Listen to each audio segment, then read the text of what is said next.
boss is going through it right now? It's Philadelphia Eagles offense right now. They trash. Yeah, they absolutely is. Listen, here's the thing. When it comes to this show, if you rarely get any kind of play if you're not that good. So I think it's kind of customary, even though they are a hometown team, we do live in the city of Philadelphia. We're not going to spend that much on this. I mean, we'll give them some time because I'm still hurt. You know what I'm saying? I'm still disgusted. I'm not. You're not. You're me right now. Why are you not hurt? Because I'm always hurt. Because I watch enough Philadelphia. Because it's kind of like with you when it comes to wrestling. You watch enough wrestling to already know what's going on. Yeah. And I'm kind of somewhat the same way. I like to keep some sort of suspension of disbelief. Yeah. But when it comes to the Eagles, I already know what it is. I'll give them 2015 Philadelphia Eagles vibes on this. The offense is completely DOA. The coaching is just not hitting home. And once again, everything about that could have gone wrong. Here's the thing. Carson Wentz didn't play absolutely terrible. He played mistake-free football. He played conservative. Pretty much everything what Doug Peterson asked him to do. However, he had zero spectacular plays. No. But here's the thing. Everything about this game that they lost this past Sunday was on coaching on every single level. I agree. In complete situational football, absolutely terrible. This is the first time since 2004 the Philadelphia Eagles did not convert a single third down conversion. What, 0-9, right? Yeah, 0-9. Disgusting. First time since 2004 did not convert a third down in a game. That's 16 years ago. It's crazy because thinking back to the 2017, 2018 seasons, it's wow. I remember we were a juggernaut on third down. Now we can barely complete one. Yeah, and defense once again the biggest calling card for our defense is the little thing. Listen, we may give up a lot of yards, because of the fact that we play sticks defense on the passing game, but at least we'd be able to stop the run. That's not the case. There was no Saquon Barkley there. Wayne Gallman, Alfred Morris, and Deion Lewis ran all over. And Daniel Jones ran all over this. I think that game you deserve to call him Danny Dimes because he put the work on us. So you can call him Danny Dimes. Listen, man, Danny Dimes, Danny Footwork, you can call him whatever you want, man. Listen, regardless. Danny Quick Feet. Yeah, Danny Quick Feet. Listen, he made up for that 80-yard scramble and fumble. Not that. I mean, stumble, not fumble. Yeah. But listen, it was just depressing to watch, honestly. And one reason why, I haven't felt this completely dejected watching a Philadelphia Eagles game since 2015. Let me remind you about 2015. Chip Kelly it was Chip Kelly's last year here. Sam Bradford was the quarterback here. So that made me doubly mad about the way the season was going. We had absolutely no one at the wide receiver position outside of Jordan Matthews, and Jordan Matthews is not a starting wide receiver, and the defense is completely horrible. We always keep Jordan Matthews on call, though. Don't forget that. Yeah, man, listen, no matter what, man. Yeah, throw the Jordan Matthews signal. We always need a wide receiver. You know what I'm saying? Yeah. We always need one. Yeah, how do I look? Like a god snitch. But yeah, listen, man, it's rough to watch.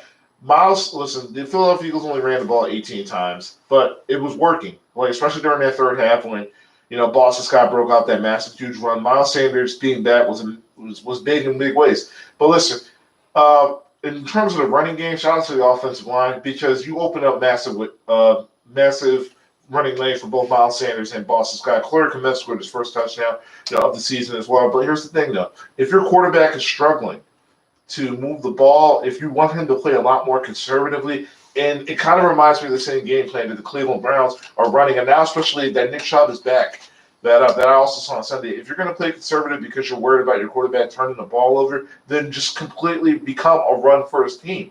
Don't just run the ball 18 times and then try to make Carson Wentz a hero. Don't try to run it 18 times and when the ball is actually moving, take him out of the play and put him at wide receiver for Jalen Hurts. And for God's sakes, stop the Jalen Hurts plays. They don't work. Listen, I'm sorry, man. Tell him one more time, please. Stop the Jalen Hurts plays. He's not Taysom Hill. You never had any applicable time in order for you to incorporate in the offense like a Taysom Hill. Yeah. Please stop it. And more importantly, this is the reason why. I'm at that point. Kind of where you are when it comes to Doug Peterson. When he was asked about, how come, a reporter asked him, how come you don't take Jalen Hurts, and why don't you take Carson Wentz off the field when you're running these Jalen Hurts packages? Because when you have Carson Wentz as a wide receiver, and we already know what the play is going to be, it's going to be a read option run. So that you're playing 11 on 10 now. But when he asked, Doug Peterson was like, yeah, that's something I have to think about. Either brutally arrogant, or he was literally taking notes about what he should do? No, it was utter arrogance. Like Yeah. you can tell from the tone in his voice, it was nothing but arrogance. And then he's like, "Oh yeah, that's a good idea." Like, come on, it's like knock it off, pal. That's how he was coming across. And honestly, I'm just like, listen, you got a lot of audacity to be this arrogant. Yeah. You lost to the Giants. You lost to the football team. Your team was 3-5-1, and the only reason why you're still winning the division is because how terrible everybody else is. Yeah. But here's the thing, though: Washington is slowly getting better every single week, and this is what a 36-year-old Alex Smith, who has no business being on the football field at all. He got one leg. And listen, this is what a first-year coach for Ron Rivera. But here's the thing: the football team is playing for Ron Rivera. You're seeing every single week the Giants are slowly getting better. Daniel Jones had back-to-back weeks where he did not turn the ball over for the first time in his career. Yeah. That defense is slowly becoming a top 10 defense. And meanwhile, everybody on Philadelphia, like, nobody's responding to the coaching. Nobody's responding to the coaching. Situational football on both sides of the field is absolutely terrible. You have a quarterback who now all of a sudden he played exactly how you wanted him to play, and it still wasn't good enough. It still wasn't good. Like his play wasn't. Like, okay, he didn't turn over the ball. That's good. Yeah. I'll take that. He didn't turn over the ball, but he was still throwing the ball too high. You got people not even going for passes. But that's the only thing that I'm giving him when it comes to that. Like, he didn't turn over the ball. That's not how you want to play. Yeah, and not to mention, you're the guy who has definitely, transformed himself into a number one option for your team. That's 3 targets. Yep. And not to mention the guy you bring it back, Alshon Jeffrey, he cut into, Travis Fulgham's reps. That's like, what are you doing out there? And more importantly, here's the thing. And part of me is kind of upset now because remember, because of the fact that Philadelphia made the playoffs last year, Jeffrey Lurie was about to clean house. We'll see. Yeah. He was about to clean house last year, but that playoff push that they made during the last month of December, it saved him. It put Jeffrey Lurie right like, listen, our team is hurt. We almost beat Seattle if Carson Wentz probably didn't get this concussion. Like, give him a mulligan for a year. But now you're seeing, even with these guys coming back healthy, the play calling is still extremely vanilla. Carson Wentz still isn't doing enough to win you games, and not to mention Jim Schwartz' situational defense is still absolutely terrible. Like, he's got to go. Everybody from this, it's Stephen A. Smith said it best. Like, if it was just Carson Wentz, it's just easy just to pinpoint on Carson Wentz. But on everything, the offensive lines in terms of pass rush is not that good. You got a head coach that's literally just has vanilla play calling. Having a returning Alshon Jeffrey who was on sideline for the last 11 months, cutting into the guy's reps who's been carrying that wide receiver spot for over the last month and a half, and not to mention you have a defensive coordinator who everybody knows like how to play this defense now. Yeah, it's pretty easy. And not to mention Howie Roseman's inability to hit on draft picks at all. We're not even talking about DK Metcalf, J.J. Arcega-Whiteside. Don't forget my guy. Yeah, here's the thing. Justin Jefferson. Yeah, Justin Jefferson. We're not even talking about that anymore. We're talking about the fact that Rasul Douglas is, sort of Pro Football Focus, one of the top corners in the league. We're also talking about now that Sidney Jones is ranked the number 9 best corner in terms of Pro Football Focus. He has more interceptions than every single Philadelphia Eagles corner combined.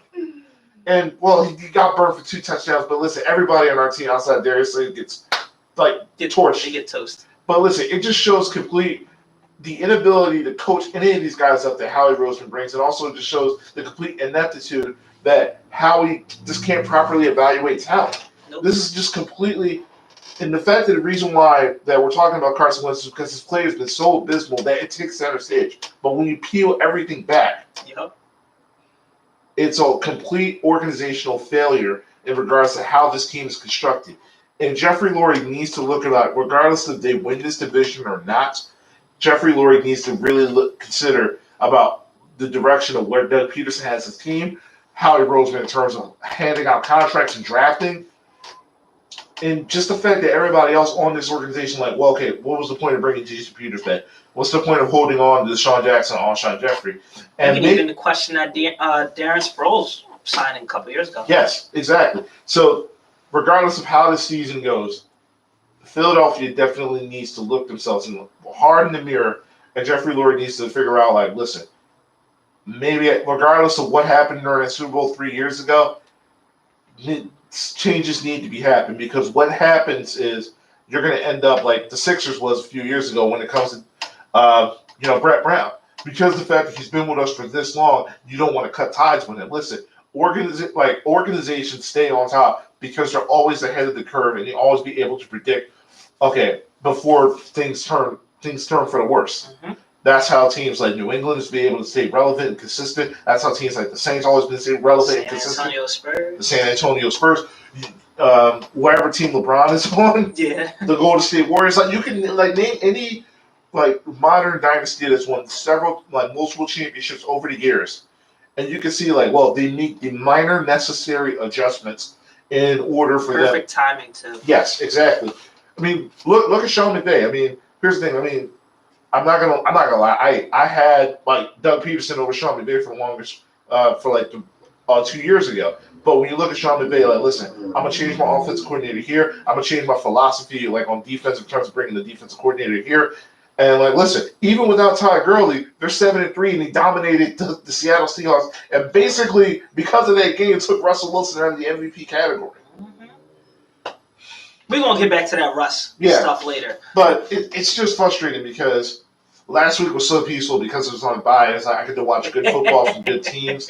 And it's I'm still watching good football from other good teams, but it's when Philadelphia's on, it's like a freaking circus. Yeah, it is. Remember when you said you were okay at the beginning of the show? No, I'm not okay. You're not. Listen, I took the role from you because you're normally the angry Eagles fan now, and I'm the angry Eagles fan now. I love it. Just keep going. My God! Listen, there are very few. I'm telling you, there are very few times in which I'm completely and utterly dejected from watching Philadelphia Eagles football. 2015, before that, 2012, Andy Reid's last year, and 2005, where everything went for a ride. Terrell Owens got suspended, then Donovan McNabb got took out for the rest of the year because of sports tournament, and Westbrook got hurt. We ended the season with Mike McMahon as our quarterback. I don't care about Philadelphia Eagles football at that point. But I don't care about the Philadelphia Eagles at that point because regardless of that, I don't care if they win the division. I don't care if they even win a playoff game. They magically win a playoff game. I don't even care if they lose out at this point. Jeffrey Lurie is the What about the Wings?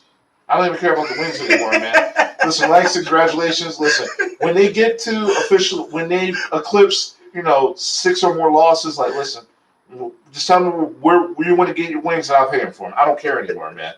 Dang. I don't care. I'm over it, man. No wings. No wings, man. All right, man. It's. Wow, you vented. Yeah, man. And you said you were fine. Listen, man. I'm just laughing because I'm just gonna let Chris go. This is how I was last week, so I know how you feel. No, because it's just for the life of me, I can't. For Philadelphia sports, just can't give me some sort of moment of clarity or peace all at the same time. Here's the thing. If the Eagles aren't bothering me, then it's the Sixers. If the Sixers aren't bothering me, then it's the Phillies. Then if the Phillies aren't bothering me, I guess we gotta worry about the Flyers. Then the Flyers. I'm just Philadelphia. I mean, the Sixers at least got it right in terms of who they're bringing in terms of coaching staff and management. Right. But at the same time, it's I gotta watch Philadelphia, stink it up every single Sunday, and I gotta watch Phillies management, watch JT Realmuto go out the door, and they still haven't addressed any of the pitching or coaching staff. And Theo Epstein also said he doesn't want to play for us. Well, come to us in our front office. So just want to throw that out there. You just keep ripping that Band-Aid off, man. Oh man, we got our first caller. Oh my gosh. You're live on WJYN 98.5. Hey, what's going on? Is this Tom from West Philly? I'm doing well. What's shaking and baking? Talk to me.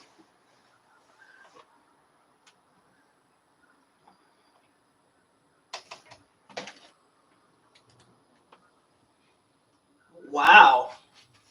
See, I kind of did something similar. I think it was week 3 or 4 when I started rocking with the Seahawks really heavy. So how's that working out? It's not really working well because the Seahawks are 1-3 their last 4 games. So I don't know. Maybe it's me. Maybe the teams that I choose are just having you're just toxic. Yeah. It could possibly be me at the end of the day. But listen, Tom, the Eagles. It's just utter disappointment. I can't. And especially Doug Peterson. I mean, his simple gameplay, his play calls are terrible. Like, especially, as Chris alluded to earlier, putting Jalen Hurts and Carson Wentz on the field at the same time.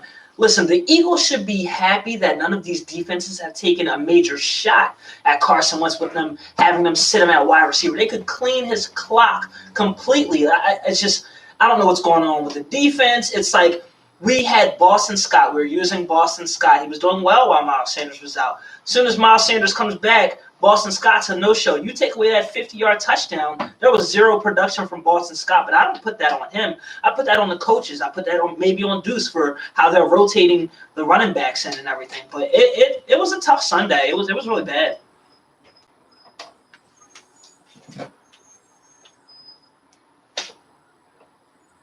I think for me, it's not me personally, but it's more nostalgia. Like, you look back, you think about our Super Bowl run. Alshon Jeffrey was major to that. You think about Deshaun Jackson prior to Chip Kelly, letting him go. Deshaun Jackson was a major staple here in Philadelphia. I mean, it's the same thing with Jason Peters. He's a major staple here. Darren Sproles. It's like a lot of these guys, we should have been learned to let them go a long time ago. But as far as Alshon Jeffrey and Deshaun Jackson, they're just eating up a lot of cap space, which is hurting, for example, our linebacker position, or what's hurting, for example, our running back position.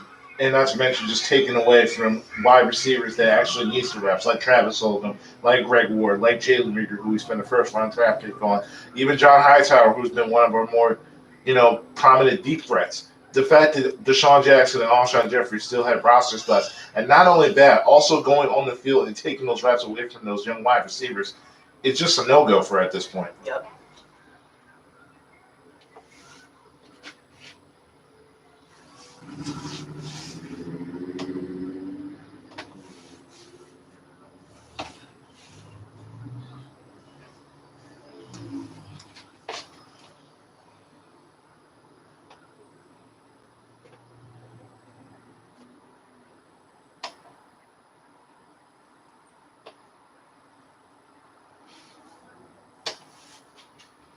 Yeah.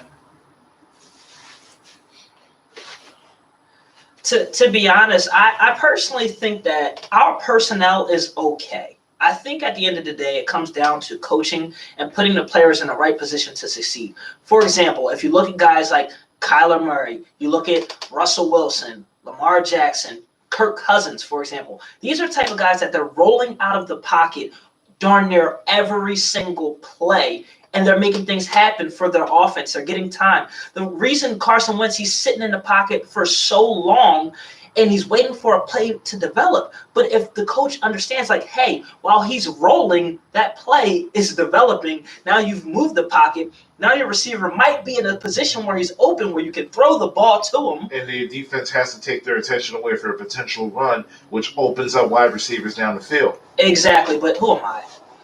I don't know. It's not rocket science. It's not rocket science. It's frustrating. It's like I've had this problem since last season, since Carson came back. Like, Doug continues to use him as if he's not a mobile quarterback, as if he has a sit duck back there. Like, no, Carson Wentz can move. He doesn't coach to his players' strengths, and that's the most frustrating. He's coaching them like he's Nick Foles. And that's the problem, because he's not Nick Foles.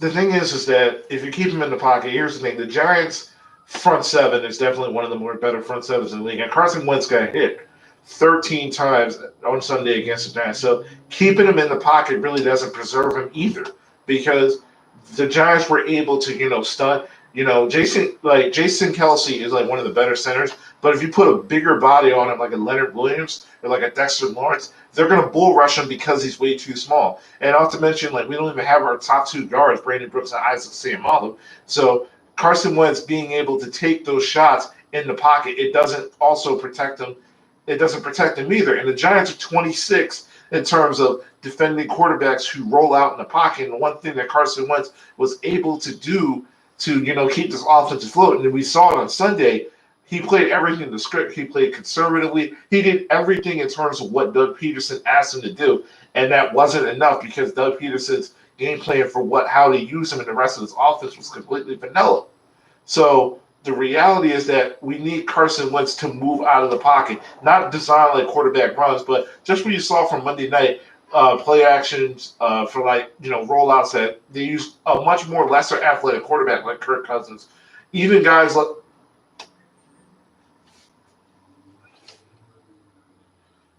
I think he does because it gives him the time.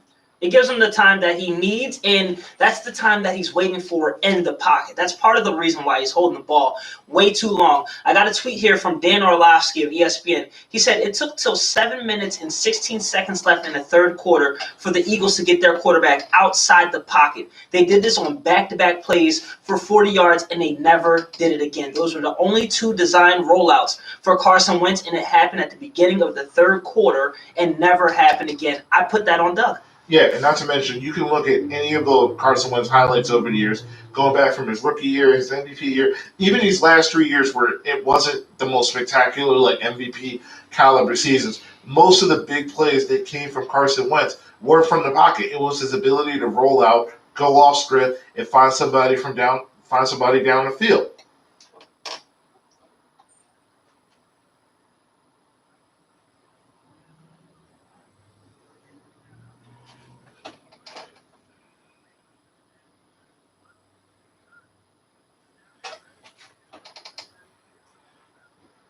Yeah.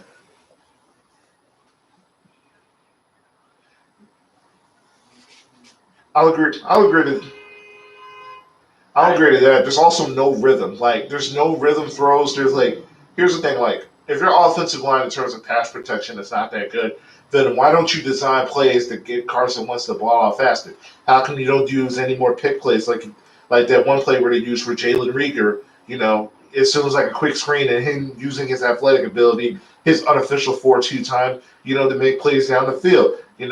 How come you're not using, Dallas Goedert a lot more during the middle of the field? Because when I look at this offense, especially like down the field, like everything is completely down the field. It's the same issues that I had, with Cleveland last year when Freddie Kitchens was the coach, with Baker Mayfield. Everything was all vertical down the field, like everything down the sidelines, like low percentage throws. There was no rhythm, there was no consistency, and there was nothing for Carson Wentz to get into a rhythm to. Yeah.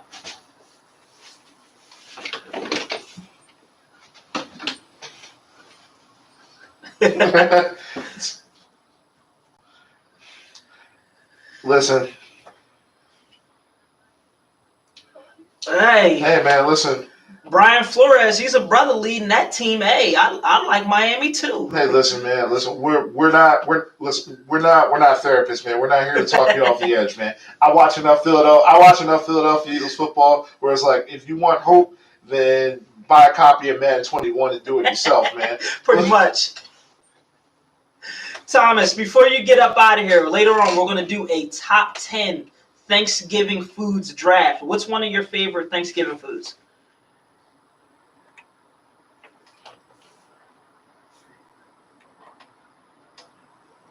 Wow. Mm.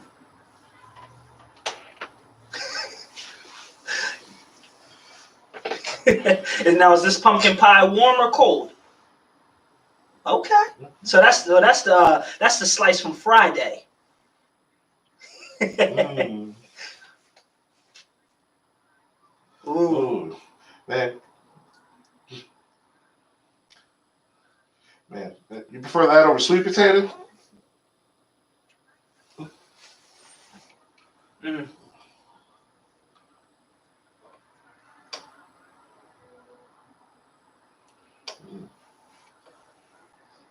Mm-hmm. Uh-oh. Ooh. Uh-oh. Sounds like a little hint, hint.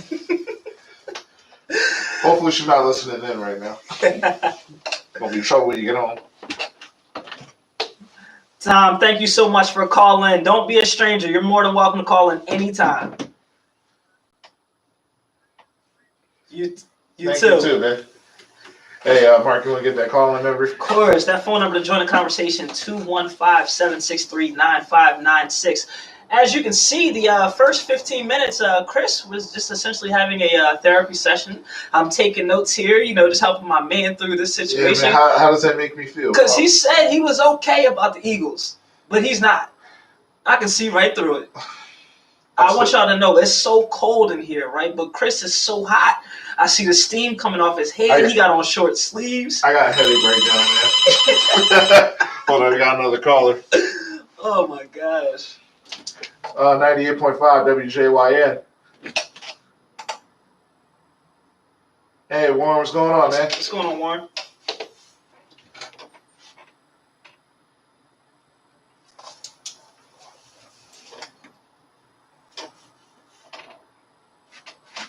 Ooh.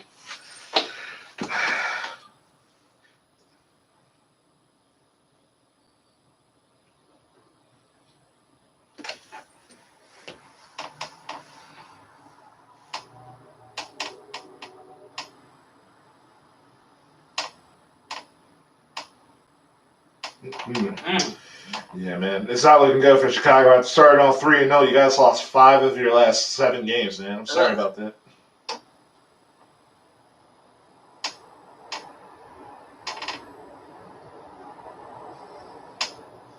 Yes, I feel Seth Rollins too. It's crazy. You guys let Kirk Cousins finally get a Monday Night Football win.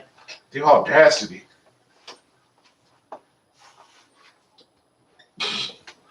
Oh, you didn't let me down. You ain't let us down. I took the Vikings money line. Sorry, and the spread. There you go.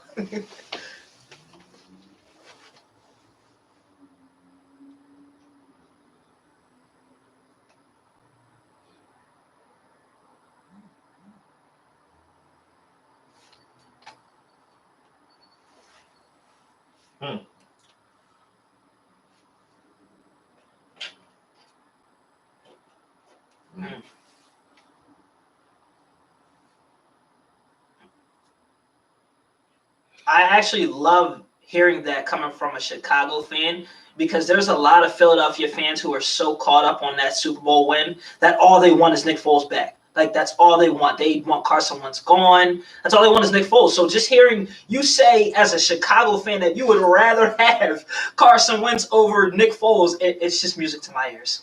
Yeah, it's kind of funny how... Ooh. Okay. Man, Mr. Trubisky can roll out in the pocket.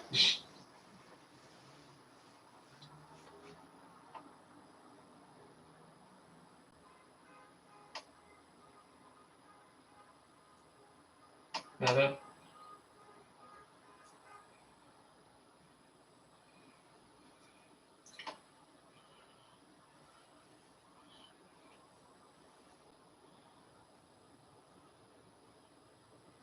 He can.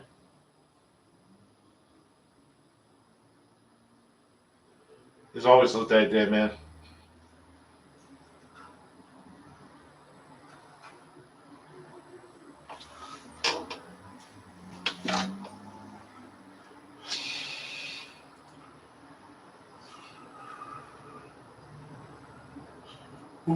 Nope, he isn't. Yeah, listen. This is music in my ears right Loving now. it. I'm about to shed a tear right now.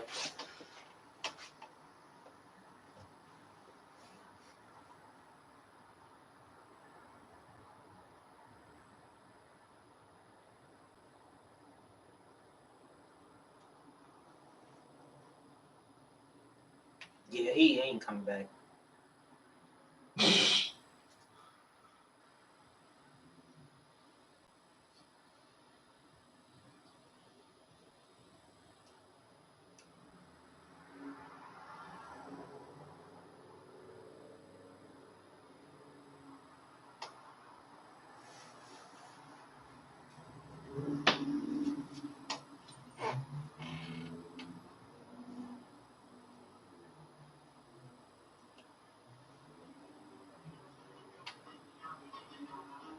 to end the hunt. Yep.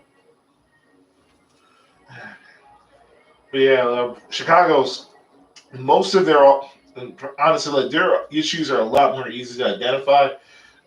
It's mostly offensive based because when you look at the defense, you look at Khalil Mack, Akeem Hicks has been healthy. Their defense, in the end, they're doing their jobs to making sure that it stays a one possession game. But when you look at the offense, it's been averaging now less than 17 points a game ever since Nick Foles took over. You're asking a lot for a defense to make sure that like it stays close. And like I honestly, it's like it wouldn't surprise me if Matt Nagy was gone, and not to mention it wouldn't surprise me like if Brian Pace, the general manager, was gone because he completely botched the situation where it's like taking Trubisky over Deshaun Watson, who won the who got that victory over Alabama, and like Patrick Mahomes. I mean, fun thing about that, when I looked up Mr. Trubisky, he had one interview with one dinner with Mitch Trubisky. He didn't work out for them. He didn't do anything else. It was just that one dinner was like, listen, that's our guy. And not to mention they traded up one spot over with the 49ers to make sure they got it. I'm like, did you not watch the tape what Deshaun Watson did against Alabama? Did you not see the potential of a great arm in which Patrick Mahomes? Well, Mahomes is like hindsight's 2020 on that because Andy Reid was probably the only other guy that knew about it. And groomed Mahomes. Let's not forget that because Alex Smith was still starting. So he had a year Mahomes didn't just come out of nowhere. He was groomed. Yeah. But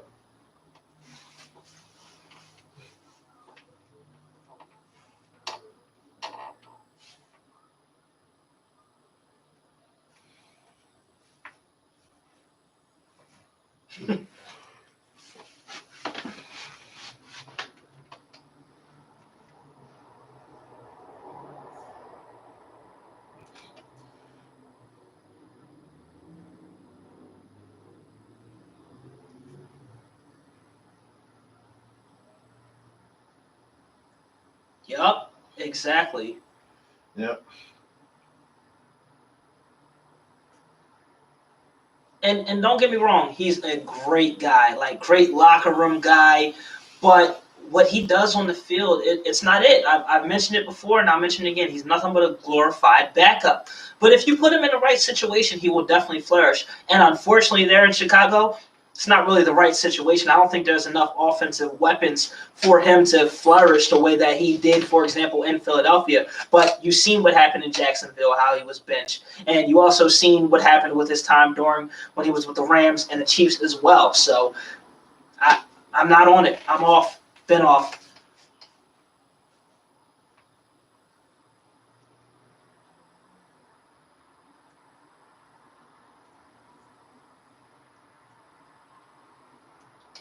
I believe it.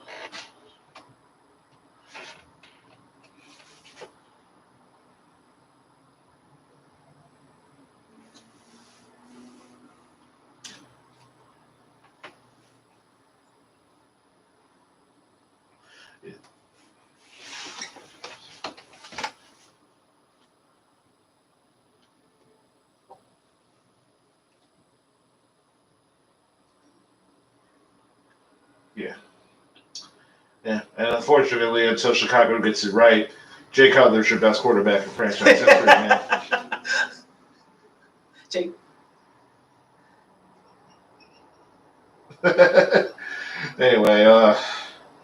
Anyway, now before we go, Warren, anything else you want to get off your chest?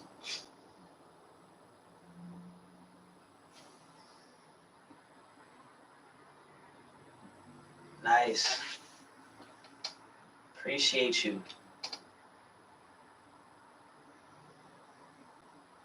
Oh, no. There'll be more to come.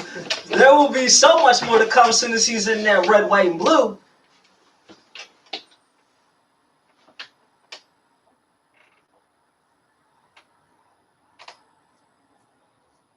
Oh, you already know. I'm ready for it. And before we get you out here, Warren, we are doing a draft later on, our top Thanksgiving foods. What are one of yours?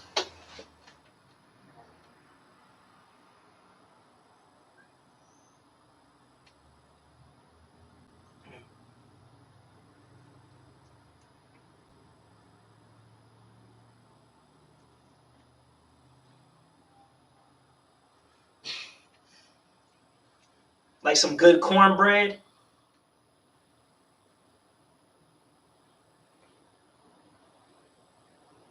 All right, that sounds good.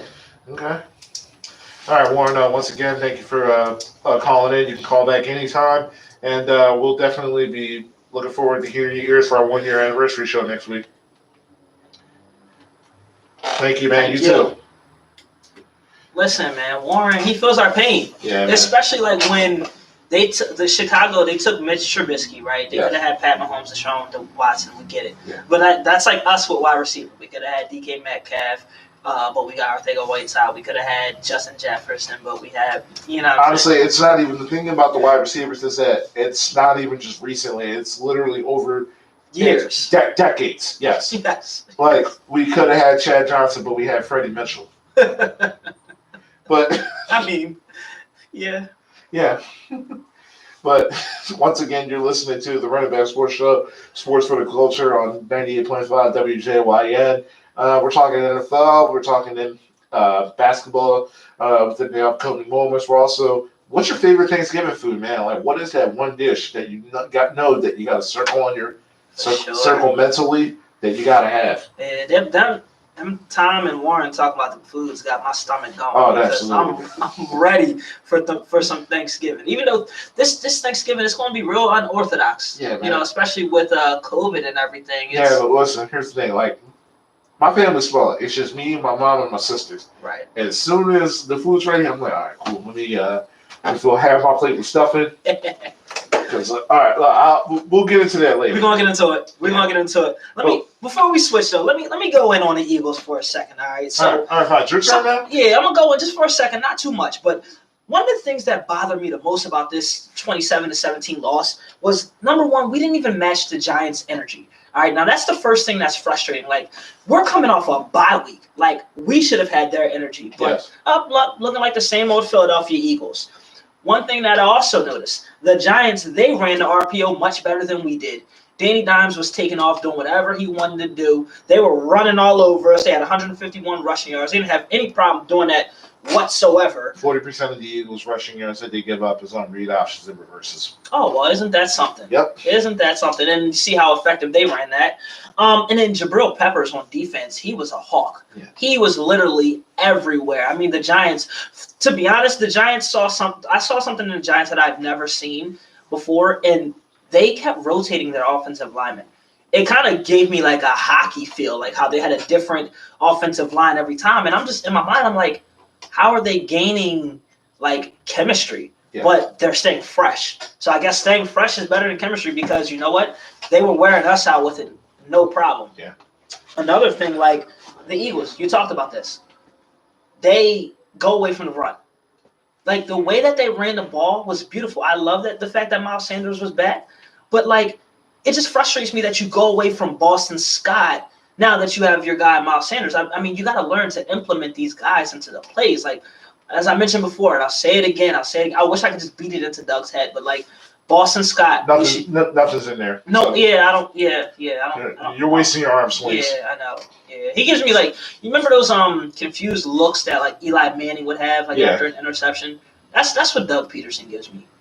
It's just no one's home. Honestly, even at post-game conference, we look like he's about to cry. I'm like, this is crocodile tears if I've ever seen Facts. I'm like, bro, like, I don't care about your tears right now. Let's just coach better. Yeah. And then, and as you said earlier, you gotta stop freaking forcing the Jalen Hurts plays.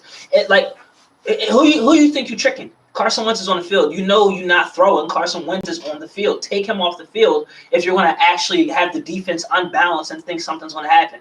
Like every defense knows, like, oh, okay, it's going to be a run. He might throw, but if he throws, he's not throwing Carson Wentz way. And not to mention, take a page from the guy you learned under Andy Reid. Because remember, when Donovan McNabb was here, Michael Vick was the backup. Donovan McNabb was off the field. Yes. Yes. For God's sakes, he was off the field. Michael Vick was able to do what he do, like run the wildcat, able to throw. And Donovan McNabb was coming back like, oh, good job, Vic.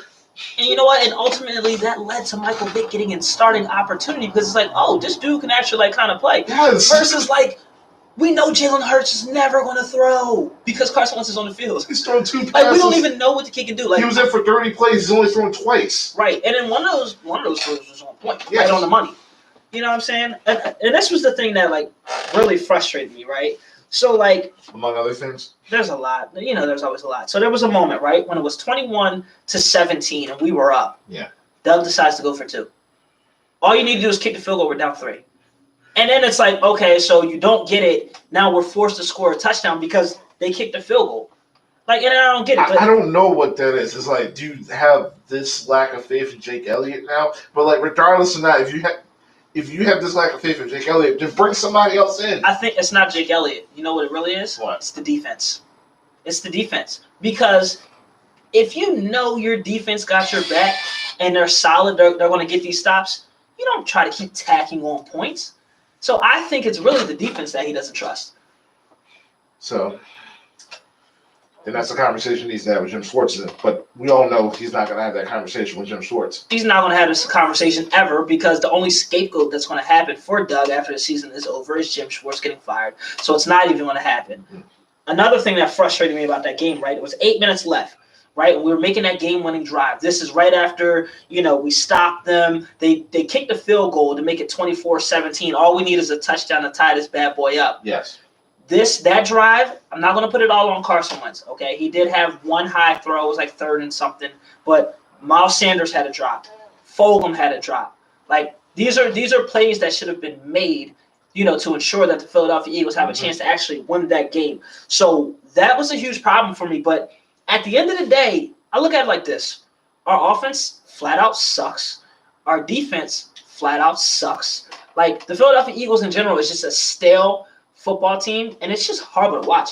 I don't watch college football. I will gladly watch any college football over another Philadelphia Eagles game because it's pathetic, and I don't see anything getting better. Our next few games, these are the rest of the season. We got the Browns. We're probably going to lose. Seahawks, that's definitely a loss. Packers, that's definitely a loss. Saints, Jameis Winston's probably going to light us up. Week 17, week 16 and 17 are the only other winnable games this year. No, I wouldn't even say 16 because that's the Cardinals. Oh, my fault. I meant Dallas and. Yeah, no, Dallas and the Browns, in my opinion, out of all the games, unless I'm missing a game, I believe. Did I miss Washington? I'm missing Washington? Yeah. Okay. All right, so yeah. That's 6 wins. That's it. And the sad thing is that can still win this trash division. Jeez. Trash division. Speaking of, let's talk good division. Let's talk about the NFC West. Okay. Their playoff race right now is looking crazy. Number 1, Arizona is leading the division, which is a complete shock to me. They're sitting at 6-3. Not really that much of a shock to me. I had them as a playoff team. Yeah, but I didn't know that Kyler Murray and DeAndre Hopkins would connect this fast. Like literally with no preseason.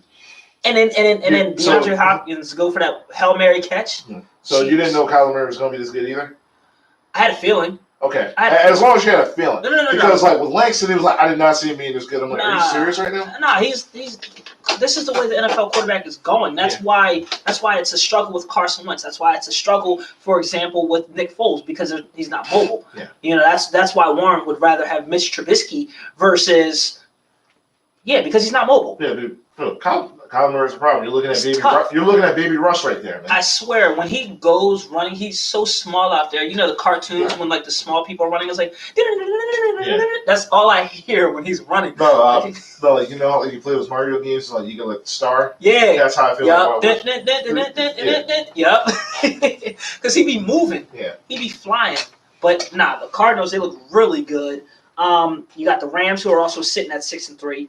You got the Seahawks who they're struggling, but they're also sitting at 6-3. Yeah. So I want to ask you this, all right? I got the next 3 games, and then the Niners are in there. You never know what can happen. The Niners are 4-6, but but the Niners have way too many injuries. But props to them for still competing. Their record's better than ours. Yeah. Which I mean that's not hard. And we beat them. I don't know how, but. So let me ask you this, right? These are the next 3 games for the Cardinals, Rams, and Seahawks. I'm going to start with the Cardinals. The Cardinals, they have the Seahawks, Patriots, Rams. How do you think they coming out of those 3 games? Cardinals? Yeah, they got the Seahawks, Patriots, and Rams. Those are 3 tough ones. You know what? I could definitely see them winning 2 out of the next 3. Yeah. The first 2. The Rams are a completely different story, though. I think the way that they come back, Aaron Donald's on a complete mission. For sure. The way that, Sean McVay has completely revamped this offense with the departure of Todd Gurley, because 2 years ago this offense was Todd Gurley centric, but now it's a running back by committee. Get Jared Goff on these rollouts. Yep. Hit Cooper Kupp, get Robert Woods. Josh Reynolds, Tyler Higbee. You gotta look. It's a lot of unsung heroes. When it comes to watching the Rams offense, but it works because you have a guy like Sean McVay who knows his personnel, who knows where to put his guys in the right spot, and he doesn't try to force players into positions in which they don't need to be.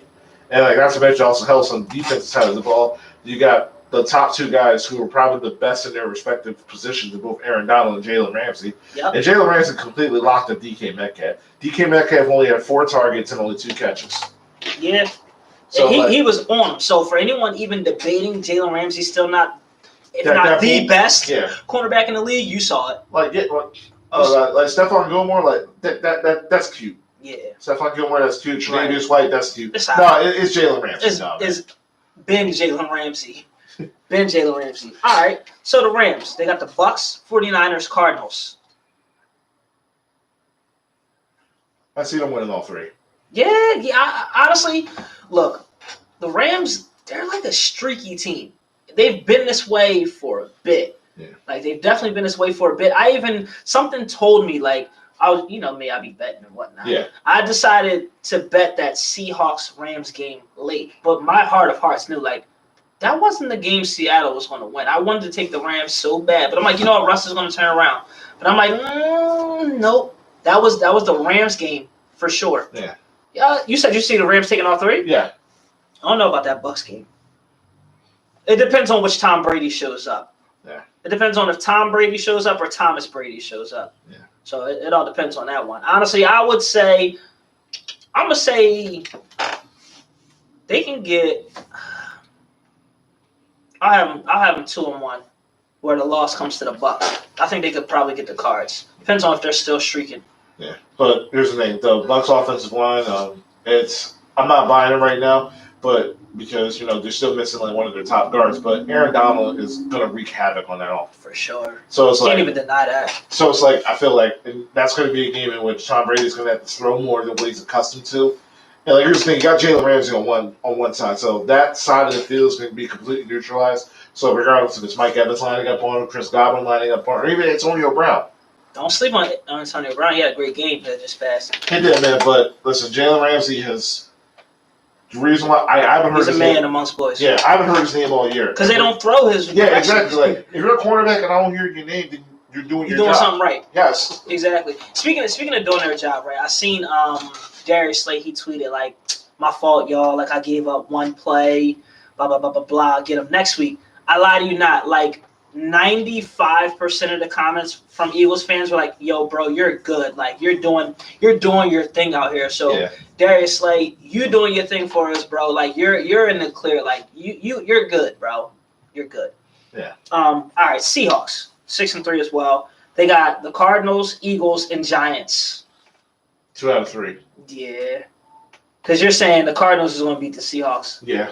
But this crazy thing is, bro, if you look at the rest of the Seahawks division, the rest of their schedule, they're probably going to win the division because it's nothing but easy games after the Giants. They got the Jets after that. Oof. I think they got the Cowboys. I think they play our division. I think they got the Redskins. So they're Seahawks. Football team. Yeah. Oh, sorry. Thank God I don't have to get dumped for that.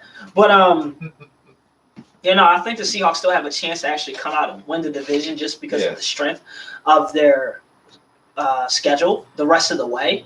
So I really think they have a chance to win the division overall. But it's a really tight race, and these guys, as of right now, might as well jump into it. For the NFC playoff picture, they're all in it. Yeah. As of right now, the Packers have the number 1 seed. They're 7-2, which they're scheduled to get a bye. Then the next face-off would, it'd probably be the Saints. It'd be the Saints, yeah. Saints versus the Seahawks, where the Saints are 7-2, Seahawks 6-3. This is as of right now. Yeah. Then you got the Cardinals versus the Rams, who are both 6-3. Then you got the sorry behind Philadelphia Eagles versus the Tampa Bay Buccaneers, and that's a home game for the Eagles. And the Bucks are 7-3. How terrible is that? You know what? It's laughable. Listen, all hell will break loose if Philadelphia found a way to win that game. The crazy thing is, that's the game they would win. That's the game that they would win. Everyone would probably go insane for one game, and then would probably get bounced the next game. Yeah, they'd be like, you know But out of what? all games, that would be the one. But at the same time, like, you know, maybe Doug Peterson's and all that. No. Right, like no, stick to the script. Stop. He's still gotta go. No, stop. Maybe Drew Schwartz, like, he neutralized that. No, he Nah, gotta go too. no, He's gotta go too. Yeah. There's like 3 people on this entire coaching staff that I still want to see here, and that doesn't include either Drew Schwartz or Doug Peterson. Agreed. I don't want any of them. Yeah. I want what's the name from Kansas City? Bieniemy. Yeah. I want him. I mean, I know it's not gonna happen, but I want him. Awesome. I don't know, man. I'm kind of tired of the Andy Reid assistant tree, man. Listen, all right, I get the Andy Reid assistant tree, but I'm talking about how creative that Kansas City offense is. I'm not thinking about the Andy Reid coaching tree. I'm thinking about their offense and how great it looks. And with us I feel like we have a good personnel. It's just like I said, we don't have the good coaches to put them in the right position. That's the only thing I'm thinking about. Or fine. Let's get the hottest college coach who's doing some freaky stuff down there and bring him in as offensive coordinator if you don't want to get rid of Doug. You know what? Maybe that might be the way. But that's too progressive, and that's the thing about Philadelphia. They don't have any progressive thinkers, as you see. You know what I'm saying? But listen. But when you watch I'm watching Sean McVay and I'm watching the Rams. I'm still watching the innovation. I'm watching Cliff Kingsbury. Heck, I'm watching Matt Rule right now, who turned around 2 college programs, both Baylor and Temple. And even though they're losing, they're completely competitive, and yes, they're responding to it. Yes. Like shoot, like I don't care. Like heck, listen. If Doug Peterson's gone, listen. I don't know. Put a flyer out, like give an interview for Lincoln Riley from Oklahoma. Anybody. I just don't have any faith in Doug. And then okay, not that. Who knows? I'm just gonna say who knows. But you can't be mad looking at Frank Wright over there in Indianapolis because they're number 1 in their division right now. I'm not either. And I don't know how they're doing it. Listen, I watched that Thursday night game. I'm watching a rundown Phillip Rivers putting up 34 points, and I'm watching the fact that he's got Naheem Hines pretty much having a career night. He's got T.Y. Hilton. Yep. Like offensively, like in terms of names, nothing to write home about. No. But he's putting up 34 points a game. Like this is ridiculous. The craziest thing is I thought Phillip Rivers would play better. And I remember I picked them to win the division. Yeah. And for them to actually be leading because it is looking a little shaky. Yeah, and it's like Phillip Rivers had an extremely rocky start. Yes, and now he's like coming along like slowly. Yeah.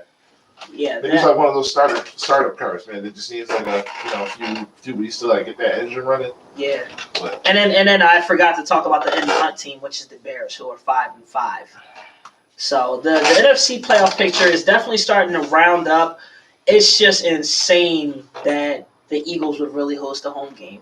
And it would, as of right now, it would be against the Bucs. And now there's no fans, so you know we're going to get mollywopped.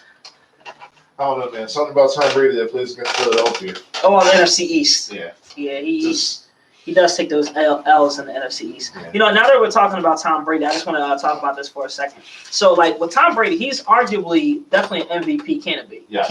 Like, you can't deny that. Yes. But there's something that I've noticed about Tom Brady. Mm-hmm. There's Tom Brady, and then there's Thomas Brady, right? So, if you guys know me, I call him Thomas Brady when he's just playing like trash. So let me just give you some numbers from Tom Brady versus Thomas Brady because it depends. You never know who you're getting these weeks. You know what I'm saying? Like in New England, you're like, oh, all right, yeah, Tom Brady, yeah, you already know. But with that Buccaneers, he's giving me Michael Jordan Wizards vibes, and it's starting to look like that. So Tom Brady on the season has 2,038 passing yards, 20 touchdowns, 2 interceptions with a 111.9 rating, right? That's Tom Brady. What we got here?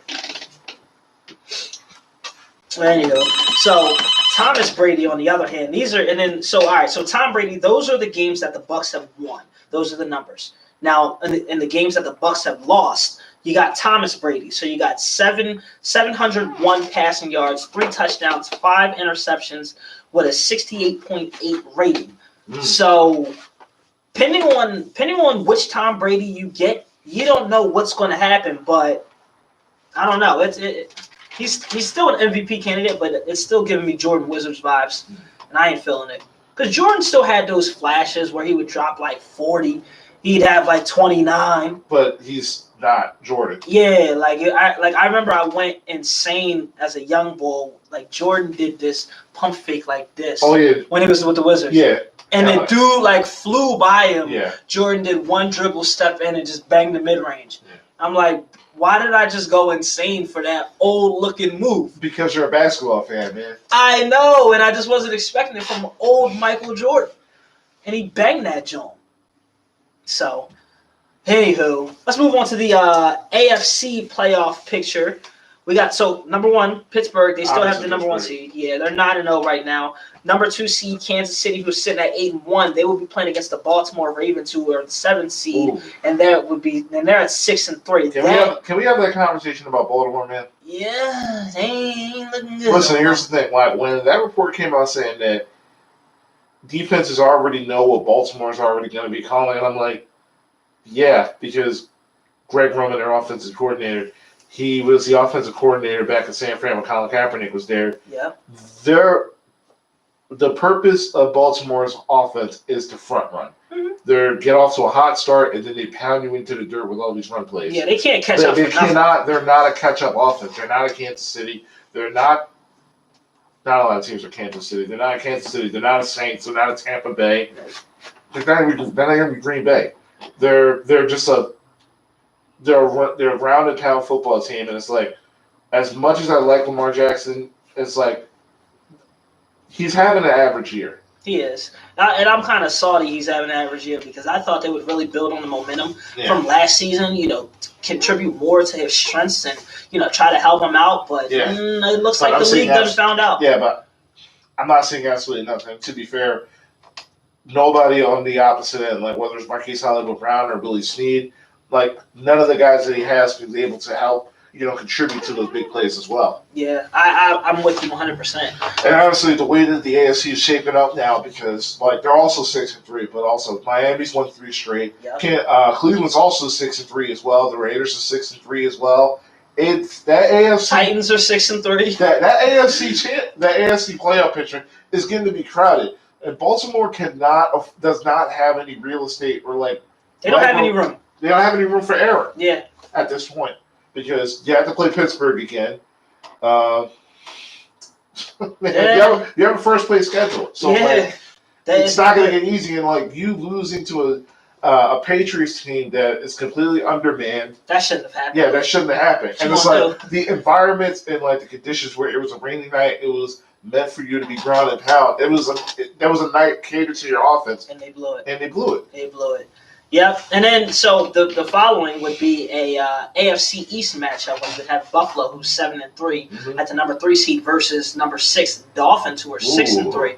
Yo, honestly, man, if it stays like this for the first time in my life, I will legit watch every AFC playoff game. I usually skip. I don't want to see the Chargers Colts. I know that's going to win. I don't want to see Pittsburgh versus them. I know that's So, I'm curious. Who's that 4 or 5? You ready? Yeah. Colts and Raiders. It's not bad. Okay. Colts and Raiders, but peep who's in the hunt though. The Browns are in the hunt. Okay. Who are at 6-3. You got the Titans who are also at the hunt at 6-3, and then you got the Patriots who are also in the hunt at 5-4. Okay. I mean, I'm sorry, 4 and 5. Yeah, I apologize. 4 and 5. So I mean, here's the thing. These guys are all the one thing I love about the NFL is that it's a lot more room for parity as opposed to NBA. It's you already know who's going to be in the playoffs for the NBA, but here's the thing: you already know who's going to win a championship. Yeah. NFL, it's about who gets hot at the right time. Who gets that momentum? Yeah, so it's seeing these new teams, watching Derek Carr, after watching that 2016 season, finally getting them in the playoff predicament, only to get injured. For him to now be in the playoff hunt and to finally get his first playoff start will be something really good to watch. Mm-hmm. After nearly 4 to 5 years clawing back to that spot.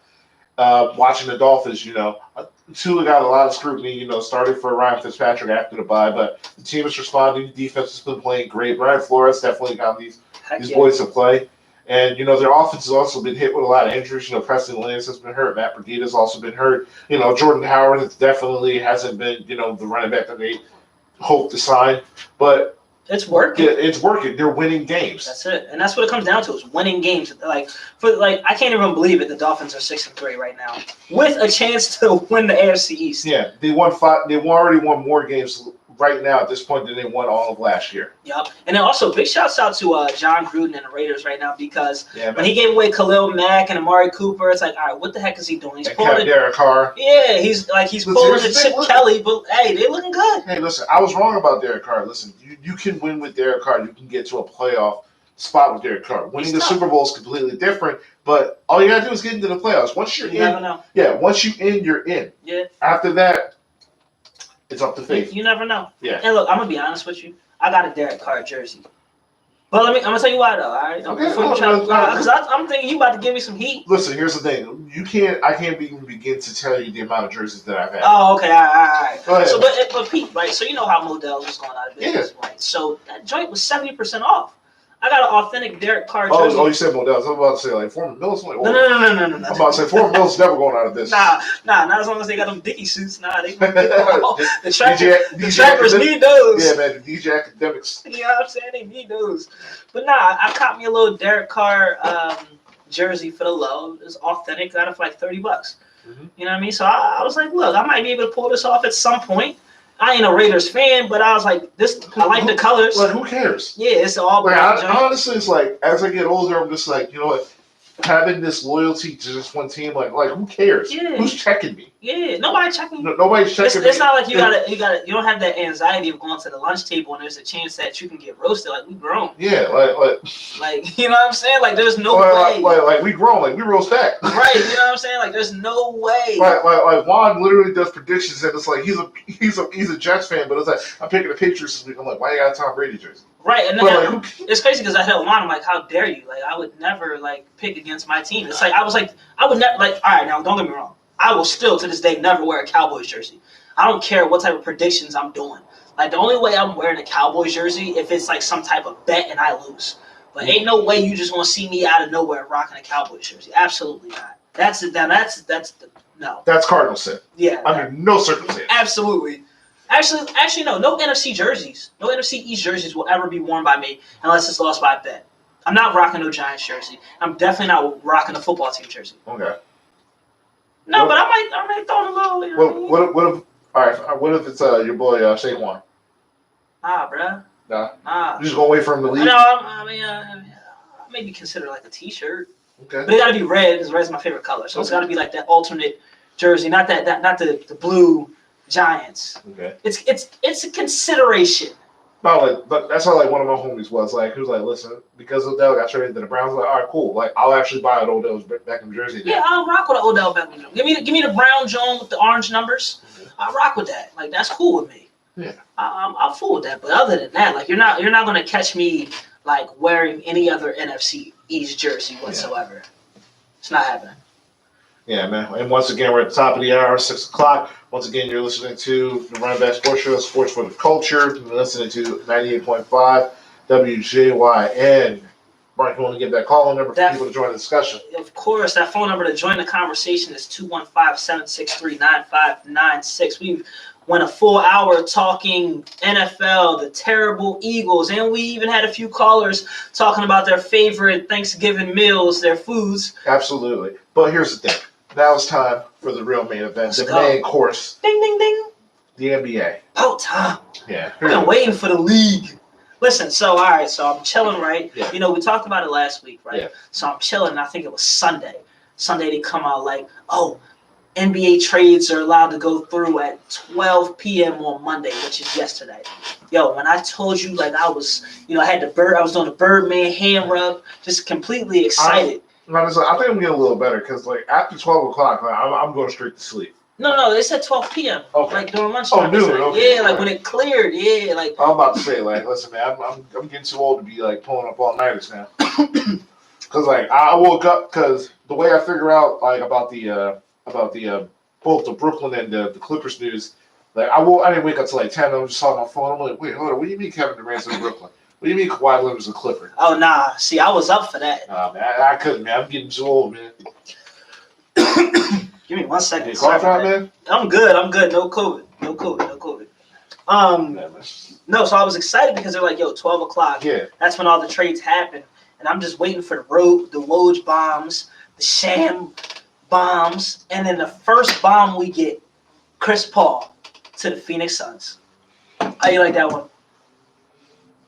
Wanted to see coming until I It's saw not a surprise though. It's not. It's not really. But the touching thing about it is that Devin Booker posted like 7 years ago. He got invited to Chris Paul's camp. Yeah. But this was a team in which they went to the bubble. They went undefeated, but they still didn't get a playoff spot. Yeah. But here's the thing: Chris Paul, all-time great point guard. However, I don't know. I feel like this still isn't enough for them. They'll compete for a 7th and 8th spot because You don't think they can be any higher? no. Nah, come on, Chris. Nah. Chris Paul took this Thunder team. Chris Paul took this. Sorry, I was a little bit distracted. It said it's possibly a Rockets Wizards have trust a swap for John Wall and Russell Westbrook. Really? Yeah, that's why I stopped and read for a second. John Wall's one of the worst contracts in the league. So is Russell Westbrook. And so is Chris Paul. Yeah, you're right about that one. Like, for sure. Yeah. All right. You got caller. You're listening to 98.5 WJYN. Hello. Who we talking to? What's going on, Carmen? How are you?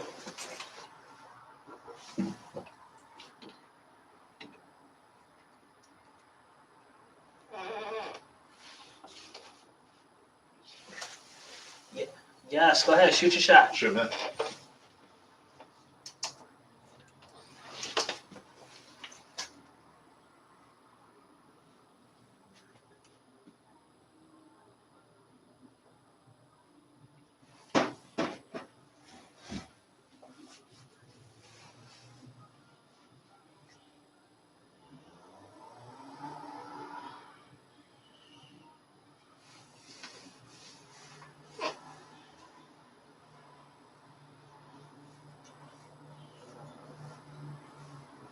Agreed.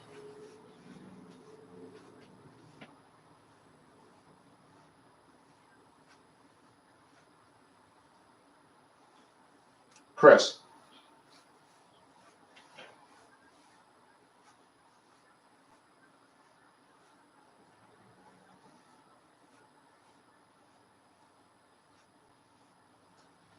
No, I think they are, but I don't see them being anything more than like a lower playoff seed.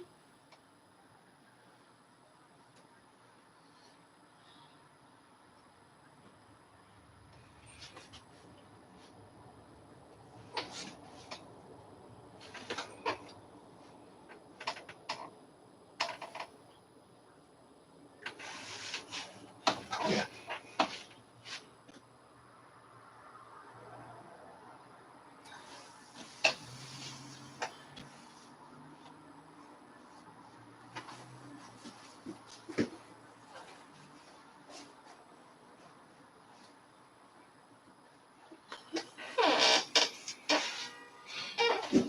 That's facts.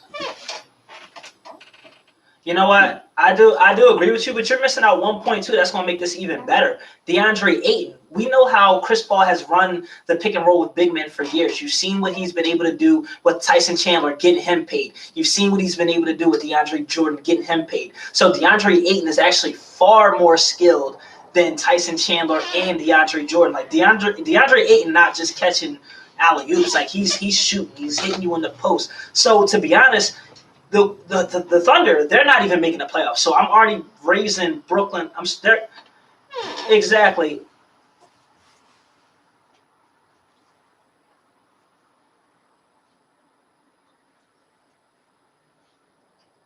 Mm-hmm.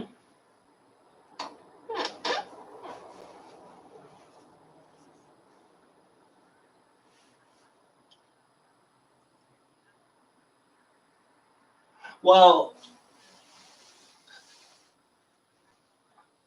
nah, he's good. He got suspended last season for 25 games. I think it was like for like some type of abuse or like illegal substance. Some illegal substance. So like, yeah, so he's legit. He's a hooper. So definitely he can do his thing for sure. So you'll be surprised how the Suns will look with with them having Chris Paul. Number 1 pick 2 years ago. Same draft class as Trae Young and Luka Doncic. He's not a back to the basket guy. He's more of a face up.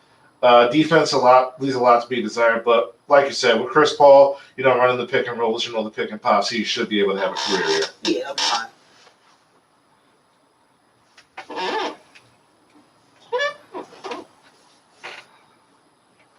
Yeah.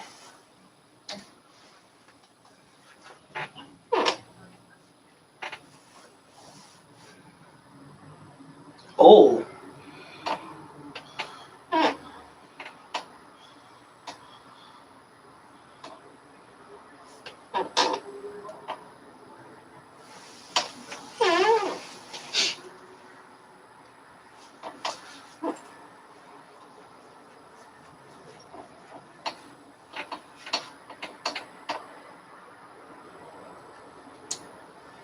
Right.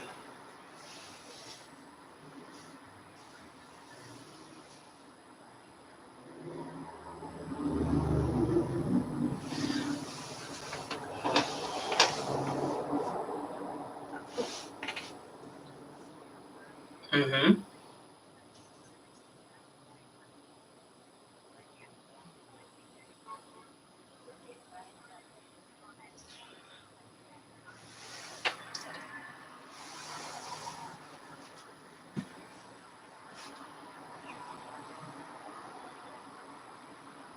Yep.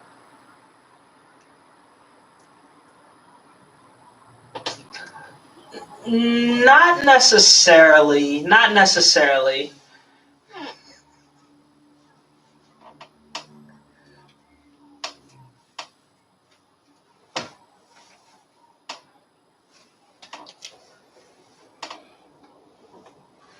Nah, I think that's a design from being a part of Mike D'Antoni's system for so many years, because he essentially used James Harden the way that he used Steve Nash. That's why the Suns were able to excel the way that they did the past couple of years. So I feel like if you put these, because at the end of the day, these guys are professionals. So we see them based on how their coaches use them. So they can play different styles of basketball depending on what situation you're in.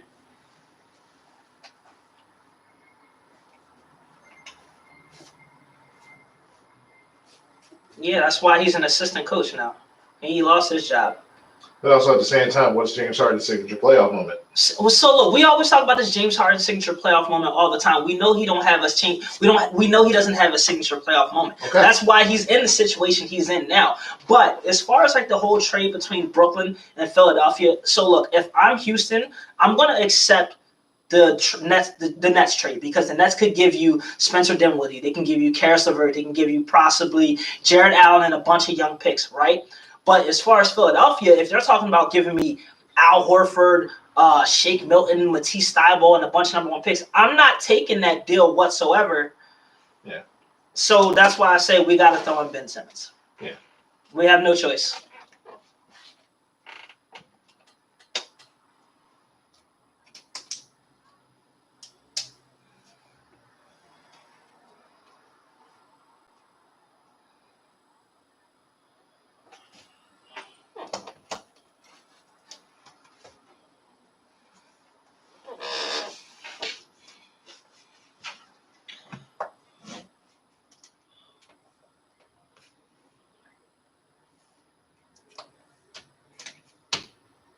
I don't understand how people don't connect with that.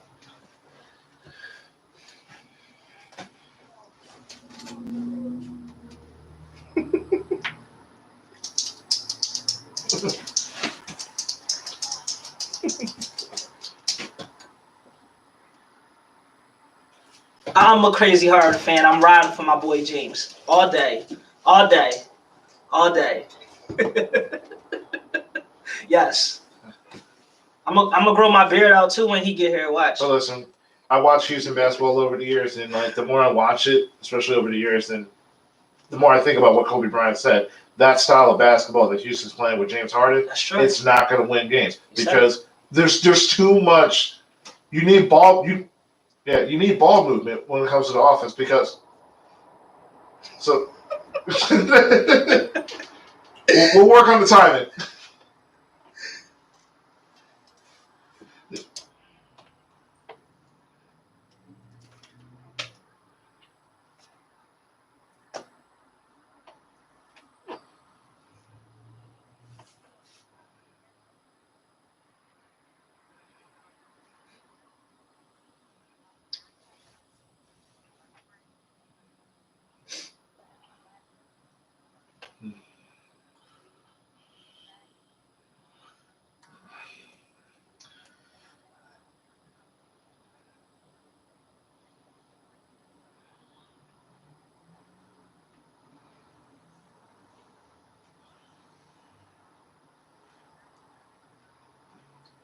You're not Iverson.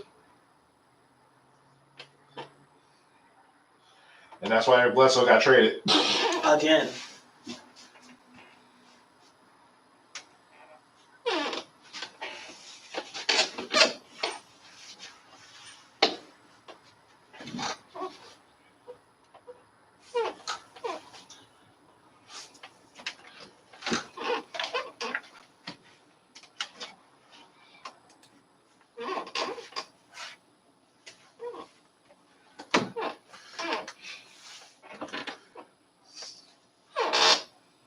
I don't like the fact that this is an Eric Bledsoe James Harden comparison. It's not even close. You're talking about 30 points a game and like 16.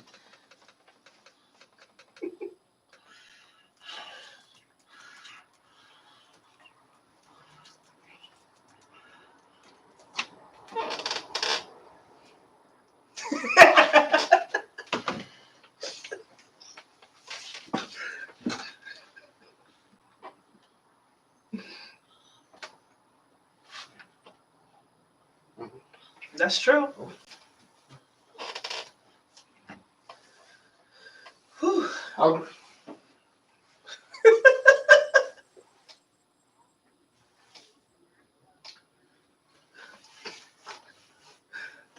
Preach. Yes. Woo. Yes. Carmen, was it? Okay. You can take a deep breath. Yes, Carmen, you good. You good. Talk that talk.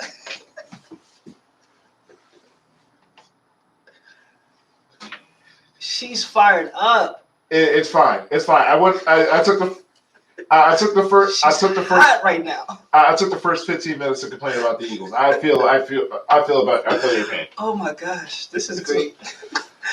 Carmen, you have been nothing but awesome. Before we let you go, all right, we're also doing our top 10 Thanksgiving foods. What's one of your top 10 Thanksgiving foods?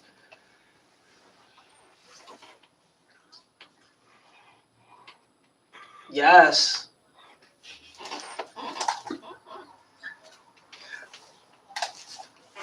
Oh, I know about that.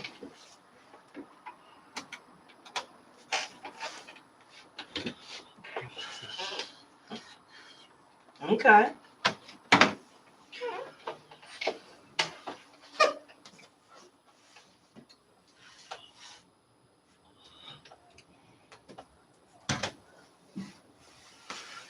Yes. Yeah. Any desserts you like? Any desserts you like for Thanksgiving? Okay. Yeah. That's not a bad selection. No, listen, I feel you. That's definitely on the ham. This is going to be the 5th year in our house. We're going to be making our annual rum ham. Ooh. I can't wait for how that goes. It's just a regular ham, and like instead of just like the regular glaze, like we mix it also with a little bit of rum and like we glaze the ham on it, and like we put it in the oven. It's lit. Sounds good.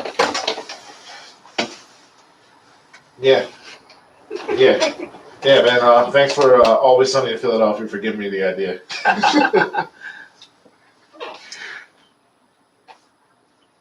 Vent. Yes. Thank you so much. Yeah, you got the number. You call back in any time. Of course. Peace. Sheesh. Carmen was killing us. Sheesh.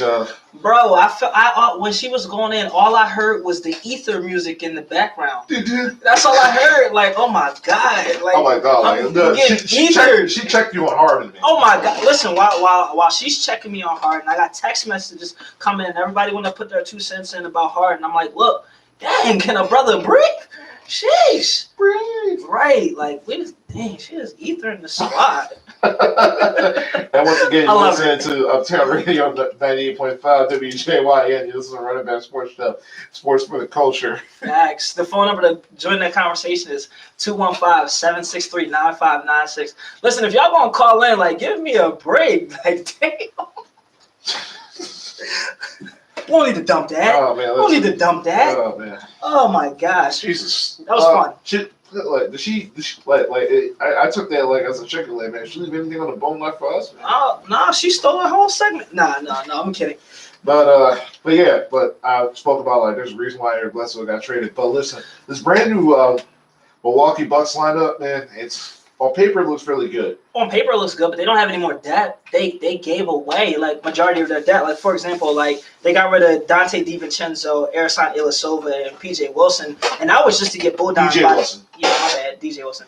That was just to get Bogdan Bogdanovic, and then they gave up the rest for Drew Holiday. Right, they gave up Eric Bledsoe, George Hill, and future picks. That's their entire bench. So now their bench is depleted. Yeah. But I mean, at the end of the day, I don't think this makes the Bucks any better because they don't have that depth anymore. And then like, if I'm Giannis, like Drew Holiday's a guy. He's a good guy. I like Drew Holiday. He's an upgrade over Bledsoe. He's a major upgrade over Yes, Bledsoe. but here's the thing though. It's like all that for Drew Holiday though. Right.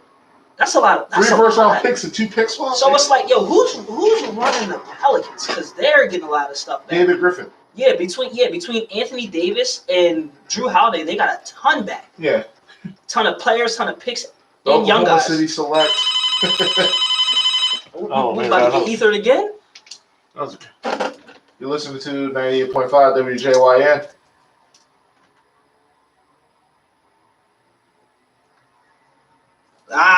What's up? What's up, Big Poppy J? I'm chilling, bro. You know me. I can't call it. Hey, man, you friends with all the rivals, man? Listen, I know. I know Cowboys fans.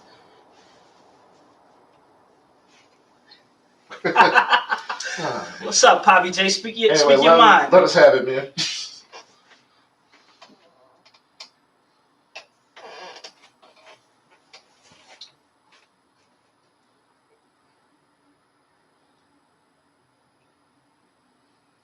There you go.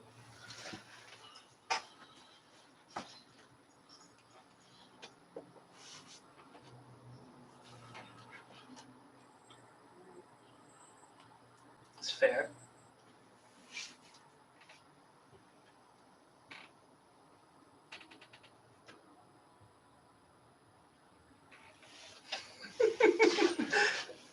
Yes. Listen, man, welcome back. I know, right?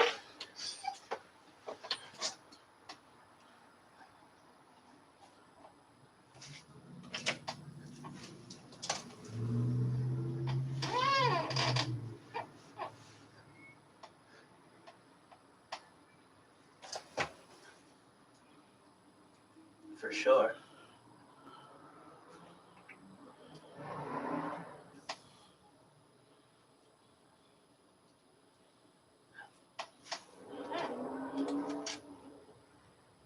Yep.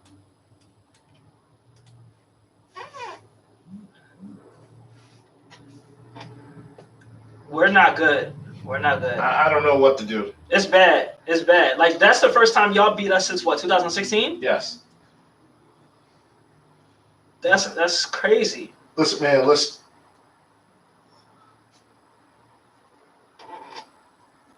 Like, to be honest, like, there's so many growing things that are happening with the Giants. Like I said, I was impressed with what y'all did with the offensive line. I've never seen anything like that where y'all just switching players in and out, like fresh players.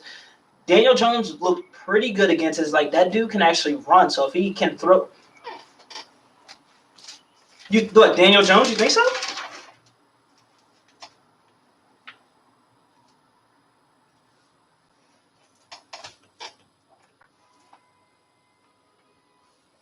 I mean, you got to remember this. You guys also still have a new coach. You have a young quarterback, so you're not going to automatically be the Giants that you knew brewing up. Also, like, it's going to take time. A lot of his top weapons have also been funneling in and out of the line. Yeah, like it's a completely different story if you guys still have Saquon Barkley. But what I was going to actually say is, I feel like with the way that you guys are growing, you guys look the best in the NFC East. To be honest, like, you guys have a true fair shot to actually win the division. I don't see the Philadelphia Eagles making much of a difference because they can't. The Cowboys, I think they're tanking.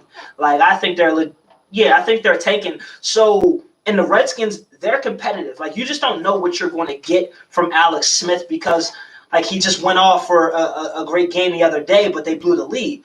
At the end of the day, I feel like you guys are like the team that actually has an identity out of all the teams in the NFC East. So I think you guys have a legit chance of coming back and taking and possibly winning the division because, as I mentioned earlier, the Eagles got the Browns left. They got the Seahawks, the Packers, the Saints, Cardinals, Cowboys, and Redskins. That's a tough stretch.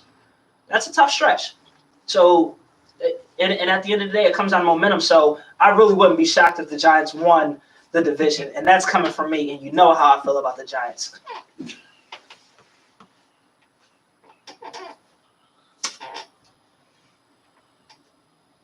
Mm-hmm.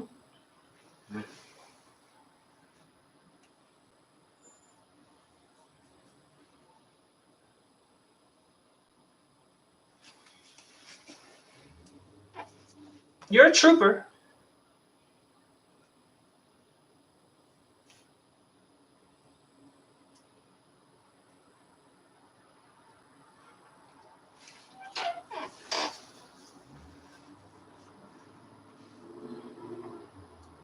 Best wide receiver in the game right now. DeAndre Hopkins. I'm gonna say Hopkins.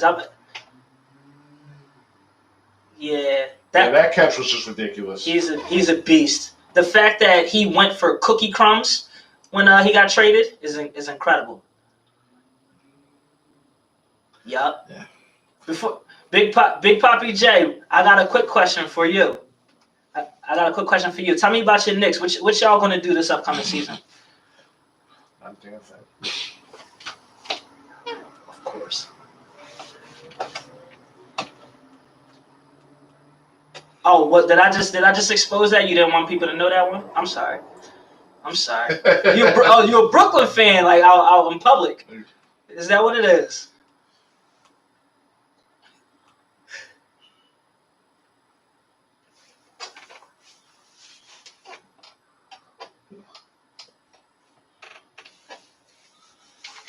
Well, y'all gonna trade for Westbrook, so y'all good.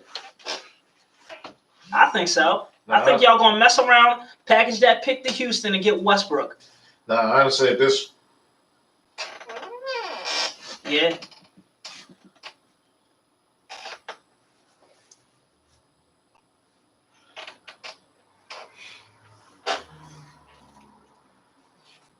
Honestly, listen. All due respect, as long as Jay Dolan, the owner, don't expect any miracles, man. That's real.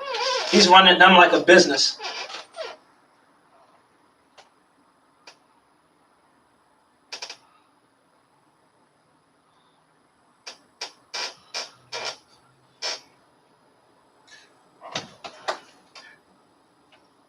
Hey, listen, tell you what, man. Listen, because the fact that you guys need something to look forward to, tell you what, all you got to do is just give us R.J. Barrett and like a future first round pick, and we'll give you Al Horford, man. I'll take it.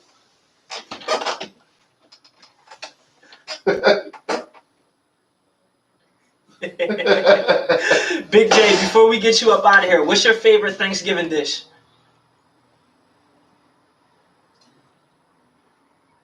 Yeah. It got to be baked, of course.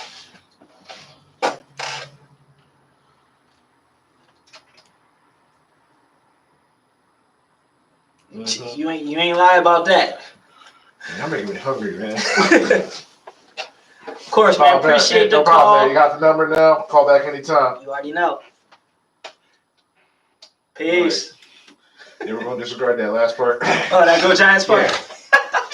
Damn, man. Listen, we'll need that slander. Yo, but no, honestly, I really think the Giants could turn around and actually win the division. No, at this point, yeah. I mean, it's not hard right now with the Eagles it's really not saying much. 3 wins, but I think they are the only team that legit has an identity. No, they're the only team trending upward right now. Yeah. But listen, anyway, once again, you're listening to Uptown Radio WJY 98.5. You want to join the discussion? Mark, you want to get that calling number? That number is 215-763-9596. Crazy.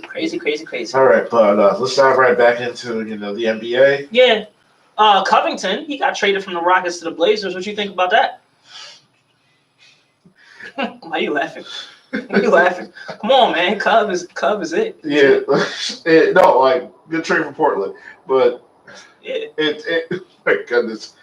I just need the Rockets just to pull the trigger on these Westbrook. Yeah, man. The writing's on the wall. It needs to happen, man. They holding up the league right now. I need the notification. No, that's literally what it is. They're holding up the league right now. It's like last year. It's like what KD and Kawhi Leonard would do in free agency will dictate how the rest of everything goes. Pretty much. And the crazy part about it is Westbrook and Harden are under contract. Yeah. So they're not even free agents. They're not even the marquee names. But we need to see what Houston's doing because it's going to shape Philadelphia, It's going to shape Brooklyn, possibly Charlotte. the Wizards. Wizards, right. Possibly New York. Like, who knows, like, how this is going to play out. Yeah. But as I was saying earlier to Carmen, like, I truly feel like if I'm the Houston Rockets, though, I personally would take the Brooklyn Nets offer over anything the Philadelphia 76ers send me, unless Ben Simmons is on that. Yeah, but I also read a report that Houston also wants potentially Kyrie Irving. So maybe that swap also goes.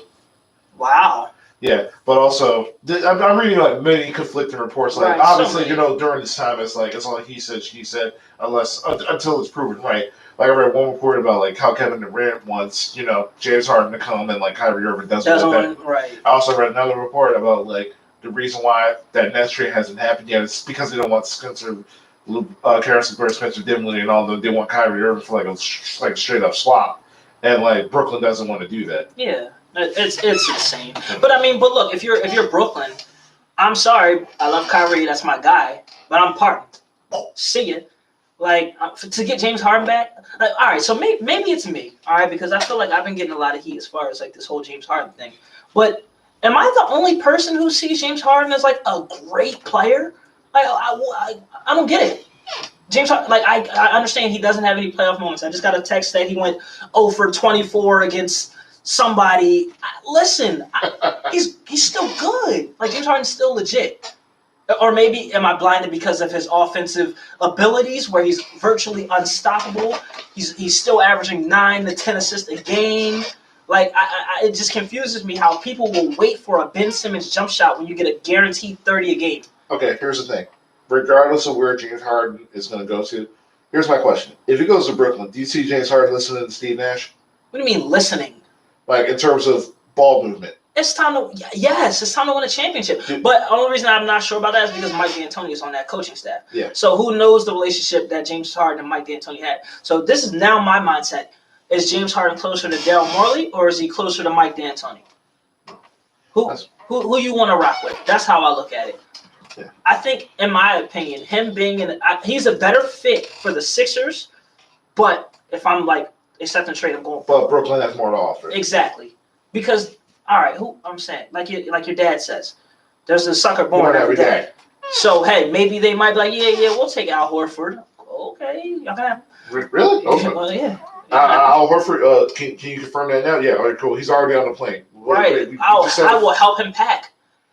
Like, and I love Tobias Harris. I love everything that he's done for our community. I love what he does for the Black Lives Matter movement. Peace. Yeah, yeah, that's it. Like here's the thing. Like I may talk about James Harden's signature playoff movements, but here's the thing. I'll easily rather give James Harden the ball the last 2 minutes. Like, here, listen, we need a go-ahead shot or like a shot to ice the game over Tobias Harris 10 times out of the week. And James Harden has never played with a player the caliber of Joel Embiid. Like, you don't know what that can bring you. And Doc Rivers, we don't have Brett Brown anymore, people.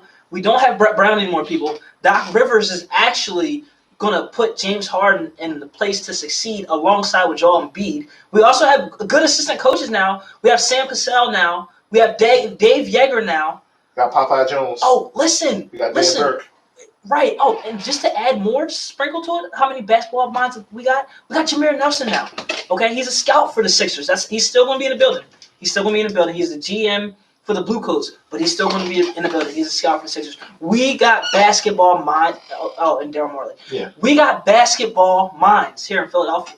So I wouldn't be surprised. I wouldn't. There's the thing everybody's wondering, like, well, we're going to be trading with all our depth. I'm like, what depth do we have that's actually like worth not trading? I'm like, goodbye. I'm like, listen, Matisse Thybulle, listen, you're a really good defender. Love him. Peace. Great defender. Love the YouTube joint. Yo, good young kid. Bye. Shake Milton. Bye. Like, even my young boy Mario Shayok, and I love Mario Shayok. No, not Shayok. Shayok is actually going to be staying because we need somebody to fill out that bench. Nah. I mean, if they ask for Shayok. Oh yeah, absolutely. They ask. But I'm just saying, like, I don't think he's even going to be a thought during the trade process. But this is something I also want to continue to be clear. I do like Ben Simmons. But I'm thinking about what we're getting back in return. If someone's like, oh, Ben Simmons for Drew Holiday, I'm good. I'll keep Ben Simmons. Ben Simmons for Devin Booker, I'm good. I'm kind of okay. I mean, I think I'm okay. If we're trading anybody else and we still have Ben Simmons and Joel and we get Devin Booker, cool. But that Devin Booker talk should be dead now that Chris Paul is on that team. So you can only see how that turns out. But that's why I'm okay with possibly parting ways with Ben Simmons, because of the possibilities of what we get back in return and the possibilities of James Harden and Joel Embiid together. Okay. We just got to open the strip clubs back up for him. That's not happening. we got to see what Onyx is doing. I don't know if he's gonna be in show and tell. I don't think he's gonna be in there. But here's the thing, though. Do you believe that the combination of James Harden and Joel Embiid and Tobias Harris as the third option, with the way that the East is shaping out now, do you think that's enough to go into the finals? Yeah, I do. I honestly do. Because you get your outside presence and you get your inside presence. If you look at it like this, right? Like how the Lakers were built with Kobe and Shaq. You got Kobe doing everything out there on the wing, and you got Shaq out there in the middle. But the difference is that James Harden is a much better playmaker than Kobe, but his defense is nowhere near Kobe's. Okay. I was gonna say you can't deny that. I'm about to say. Hold on. I mean, yeah, you can't. Yes, James Harden's a better playmaker than Kobe. What are you thinking about? You've seen the joking PlayStation controllers where it's just a square. When it was the Kobe edition, it's a square for shoot. It's only it was. Yeah, but there's nothing to think about. Who else is Kobe gonna pass it to? I mean, I'm not passing. Smush Parker. No. Why not? No, listen. There's a Sasha Vujicic. I'm not passing it to Kwame Brown and Rostov Nesterovic and all them. No, Kobe. Shoot. What about D Swish in the corner? No, I'm not passing it to DJ Moore. Almost had to dump yourself. Ridiculous, man. I was just let's say about a caller. We'll see if they real. Uptown Radio, WJYN. Hey, what's going on, Ro? Rolly Row, what's good? Bro, I'm sweating. I'm sweating. I was in this joint hot. Now I'm sweating. Facts. Yeah, man, catching all them straight bullets from James You know Harden, what I'm saying?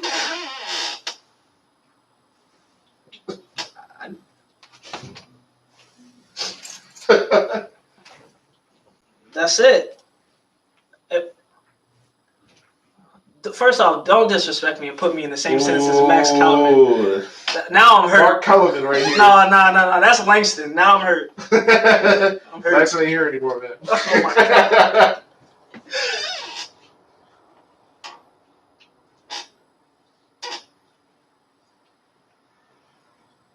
Okay, shoot. Fine.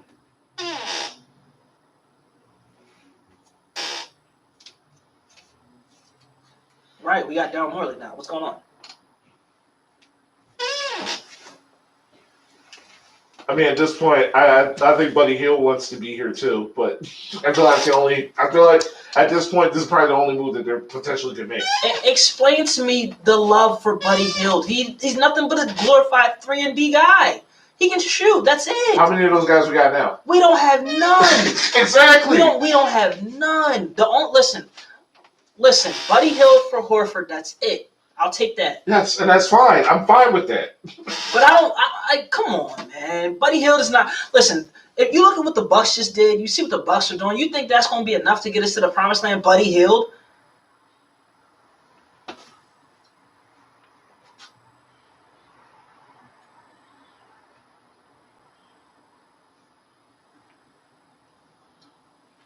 He's a 3. He's a good 3.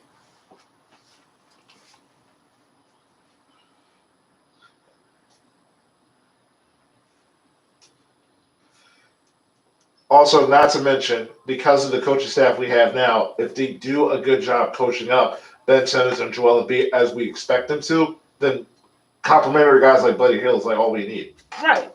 I'm fair on that.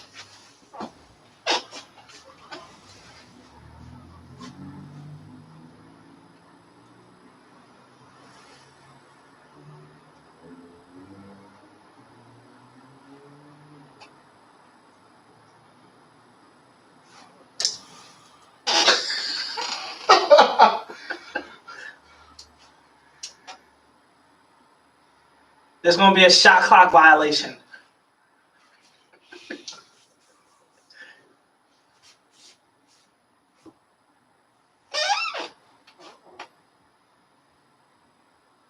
For who again? Do it. Let's go. That's highway robbery. Yeah, that's a right leg. Give me Lou Will and Landry Shaman for Josh Richardson. Let's do it. I'm down. Yeah, probably. Clippers East. But nobody. Yeah, we can't do that. We can't be the Clippers East because the Clippers are disappointing. They shouldn't even get no airplay over here. Yeah. Yeah. I'll take Paul George. What you mean? Listen, I talk trash about playoff P all the time, but that's because I know what he can do. It's just disappointing that he don't do it. That's why I kill Paul George because I'm disappointed in him. He just needs to change his number back to 24. He ain't been good since he was PG 24. He wanted to be PG 13. Nah, that's not it, bro. I like Paul George that was in Indiana, and they was like, oh, he's next up. I like the Paul George who stole Danny Granger's spot and was doing his thing in the playoffs against the Heat. Danny Granger, Sixer legend. You know what I'm saying? Like doing his thing against the Heat. That's the Paul George I like. That's the Paul George I want. I don't want the pouty Paul George who calls himself playoff P, who's shooting baseline threes off the side of the backboard. I don't want that guy.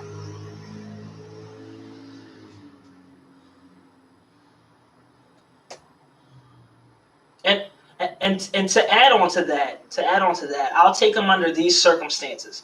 As long as he's realized, like, yo, you're not the guy. You might be like the second scoring option, but we're running this game through Joel Embiid. If he can agree to that and understand his role, that's the problem with these teams. They don't be understanding their role on potential championship teams. Like once a role is established, then boom, there you go.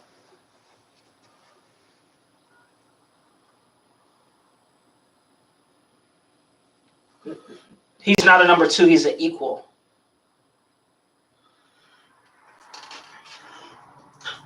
I would pay to be a fly in that room to watch that conversation go down. He's an equal. Are you kidding me?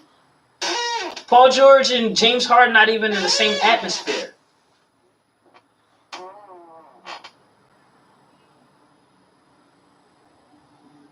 No. Every other night.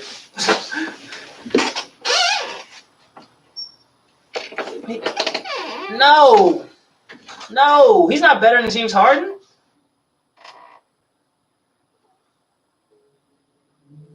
Yeah, he can. But no, he's not. No, he's not giving me 30 a game. Absolutely not. Come on now.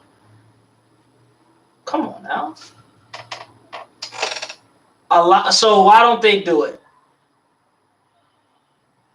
Nah, I don't think so. Because number one. All right, everybody keeps talking about him pounding the rock for 23 seconds, but he averaged 9-10 assists a game. So what's going on with that rock pounding? But he's still averaging 9-10 assists a game. I don't get it.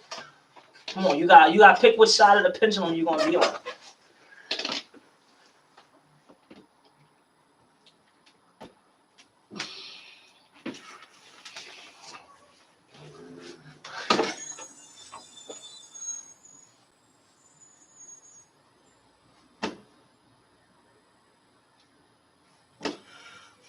All right, now it's easy to play point guard in the NBA. I get it. Oh, I'm staying out of this one. You know what I'm saying? Now everybody Magic Johnson. I get it. Everybody.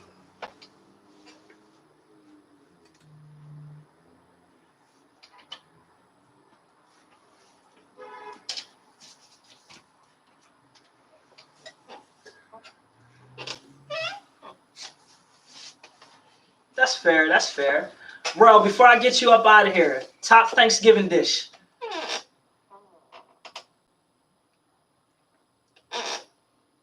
Ooh. You like the marshmallows on top? I know some people do it with the marshmallows on top. Ooh. What about your dessert? Oh.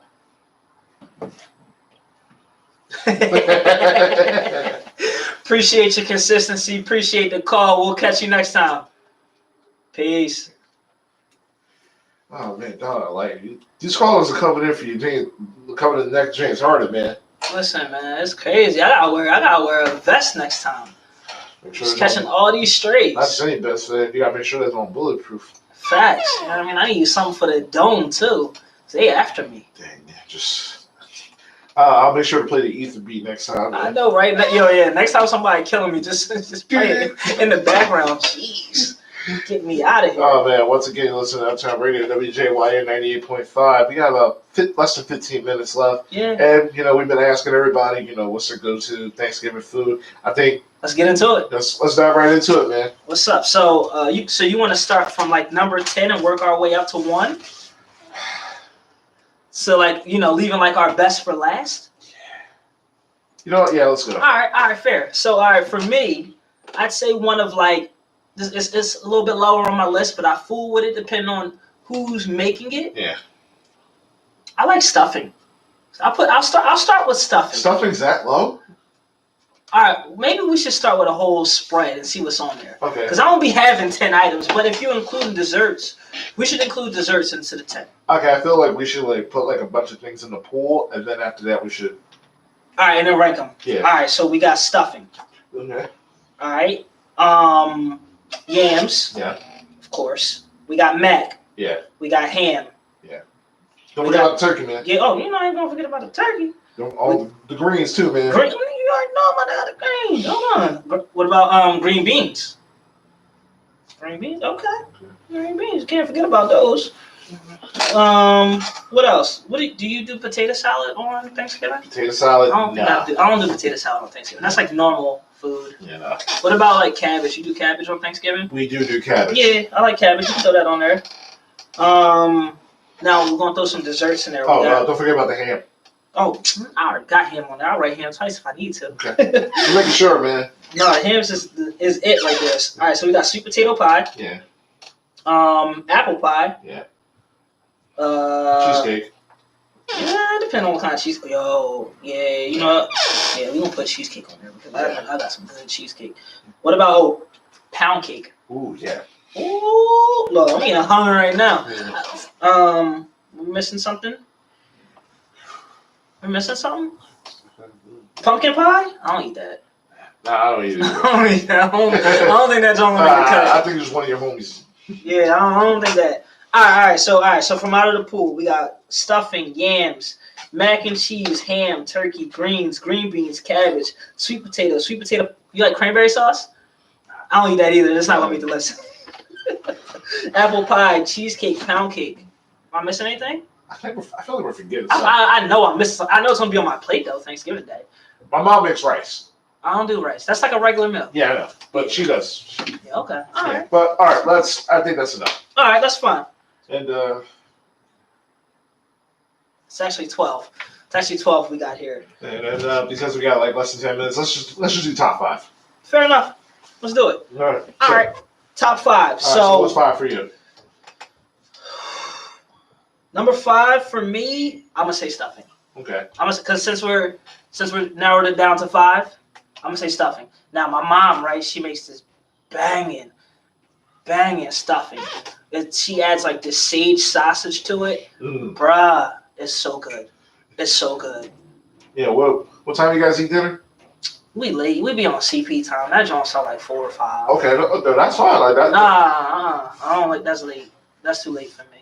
Listen, man, that's what we eat at 3. So Now listen. Now my dad's, it's a different story. We be eating by like 12, 1 o'clock because this was pre-COVID though. Now we eat like 12, 1 o'clock. That's when the first meal is out there. Like plates stacked. We watching the first game. Everything. Now typically eat that early because the women would like to go Black Friday shopping or whoever want to go out Black Friday shopping, whatever. Do your thing. Yeah. Then by the time they come back, they on maybe third plate, this and a third. So at my dad's, it's about 12, 1. My mom's 4 or 5. yeah. Depends on where I'm at. Okay. I prefer to eat early, if you know what I mean. Yeah, I know. Mm-hmm. I just grab my plate, go upstairs, then isolate myself to come back for another helping. Then I get at least 3 helpings every year, man. As you should. Yeah, man. So yeah, number 5 for me is stuffings. What's number 5 for you? Honestly, number 5, turkey with gravy. Turkey, okay. Yeah.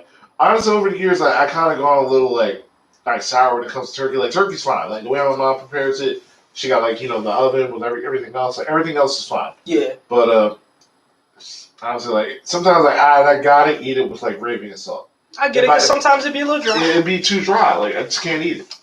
I'm not really big on turkey. I think not gonna lie, the past 3 years I haven't had turkey because turkey got that. What is it? What is it? The check the cry. It makes you go to sleep. Yeah. Whatever that stuff is. Well, yeah. Well, that's what you get after the turkey. But no, there's actually something in turkey that makes you tired.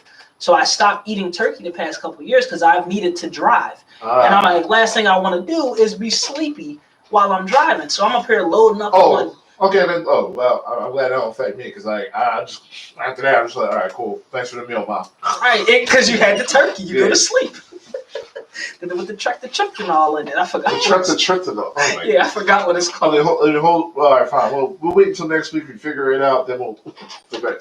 Yeah. I'm gonna come back. I know it starts with a T. But listen, here's the thing. Like top 5, that's gonna be on my plate. So turkey's still gonna be on it. So. Yeah, no, I'm with you. I mean, I'll dibble and dabble. Yeah. I definitely dibble and dabble. Yeah, man. I'd say.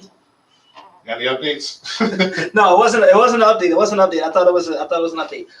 Number 4 for me, I'm gonna throw in there. Number 4 is gonna be sweet potato. I love sweet potato pie. I'm sorry, sweet potato pie. I'm throwing a dessert. Sweet potato pie is hit. Now my sister, she makes a good sweet potato pie. She kind of makes it similar to like pumpkin pie. Mm-hmm. She adds a little vanilla extract into it when she's preparing it. Yes. That joint be hitting. Now with this joint, I do it warm with the vanilla bean ice cream. Bruh. That joint right there. Now, not just any warm. I feel like whipped cream should like also be on that list as well. I don't do the whipped cream. Oh, you don't? Nah. Oh man, because that's number 4 for me. It's a cheesecake. Oh, okay. Yeah. Yeah, no, I don't do the whipped cream. Like whenever like I see my mom with like the pie crust, she gets like 2 of them. Either she's gonna make either that sweet potato pie, and she's gonna be making that cheesecake. Yo, speaking of cheesecake, because I'm not a big cheesecake guy. But the cheesecake I had, I think it was maybe 2 years ago. It was a hybrid between cheesecake and sweet potato pie. I promise you, bro, it was so good. Made me want to smack my mama. Like, no lie. It was so good. Where is this? Listen. Well, hold on. You got the key to like the Chamber of Secrets. I need to know like where this is. The crazy thing is I brought back a whole one and didn't share. I knocked it off secretly. I was eating like 2 slices a day. Who made this? I believe it was... I'm not 100% sure. My dad's listening. He'll text me and let me know. But I'm not 100% sure. Listen, if you ever go down to DC, listen, just whatever you do, just give me that. Listen, that hybrid, like I said, I'm not a cheesecake guy, so I was a little skeptical. Yeah. Because I don't do that. When I heard it was mixed with the sweet potato pie, I'm like, all right, well, let's see. So that's a hybrid. I'll figure it out for you. Okay. All right. Number 3. My number 3, for me... I'm gonna say mac and cheese. Okay. Mac and cheese for me is definitely number 3. Now it all depends on how it's prepared, because I know there are some people who like the. Just got an update. The cheesecake is called Split Decision. Ooh. Yes. I like the name. Yes, and you see where the name comes in, because it's half cheesecake, half pie. Yeah. Yes. Split Decision. Okay, cool. Confliction also works as well. That works too. Thanks, Dad, for that one. Yeah, Split Decision. Okay. What else? Oh, yeah, mac and cheese. So it depends on how it's prepared. Because I know some people like to crack an egg in there and then, to have it like stay in place. But I kind of like my mac and cheese like to move a little bit. You know what I'm saying? A little bit stringy and just cheesy. Yeah. Like, like my mom, she makes like a nice little cheese sauce. Yeah, I like the hard top. And then as soon as you put that joint over here, yeah. Well, I debate. Mac and cheese is 3rd also on my list. That's on yours too? Yeah. Number 3? Yeah. Can't go wrong with the mac and cheese. I'm recording this, writing this down because this is just making me hungry. All right, so number 2 for me. Number 2 is probably yams. Okay. I really like me some good quality yams. Like, once again, depends on how it's prepared. I don't eat everybody's yams. There's times I've had like the yams with child. Child. Anywho.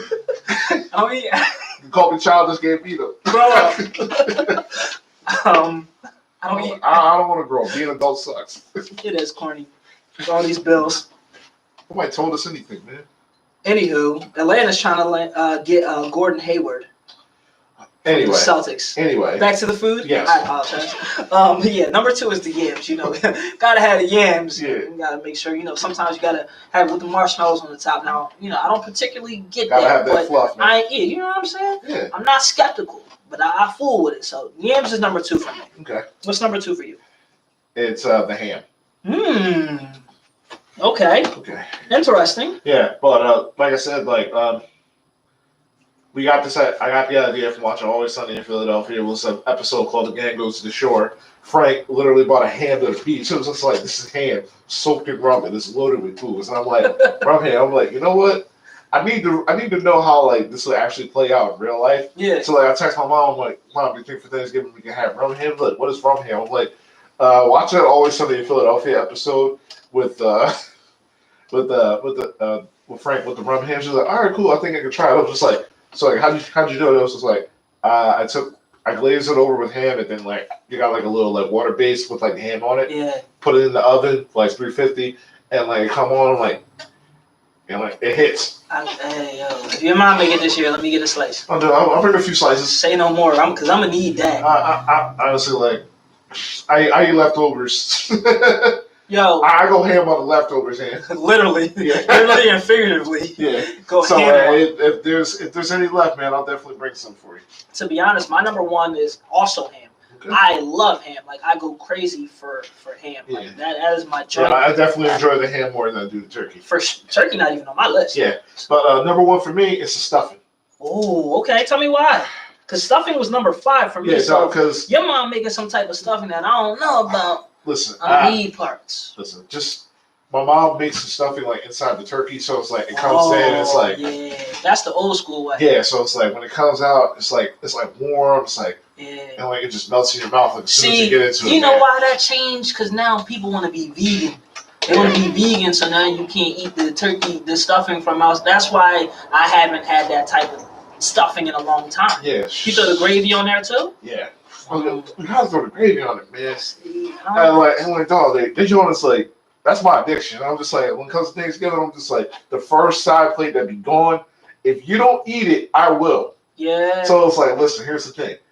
Get as much stuffing as you can Because it's a wrap. yeah, because it's a wrap for you. Because you're not getting anything else. Question. This is just me being greedy, all right? Okay. Now, do you make your plate before you eat? Your plate to go? Do you make it before you eat or after you eat? Oh, after. Okay. I'm greedy. I make mine first. I want all the good stuff first, especially if depends on which family I'm at. But I make it all first. Throw that joint in my car.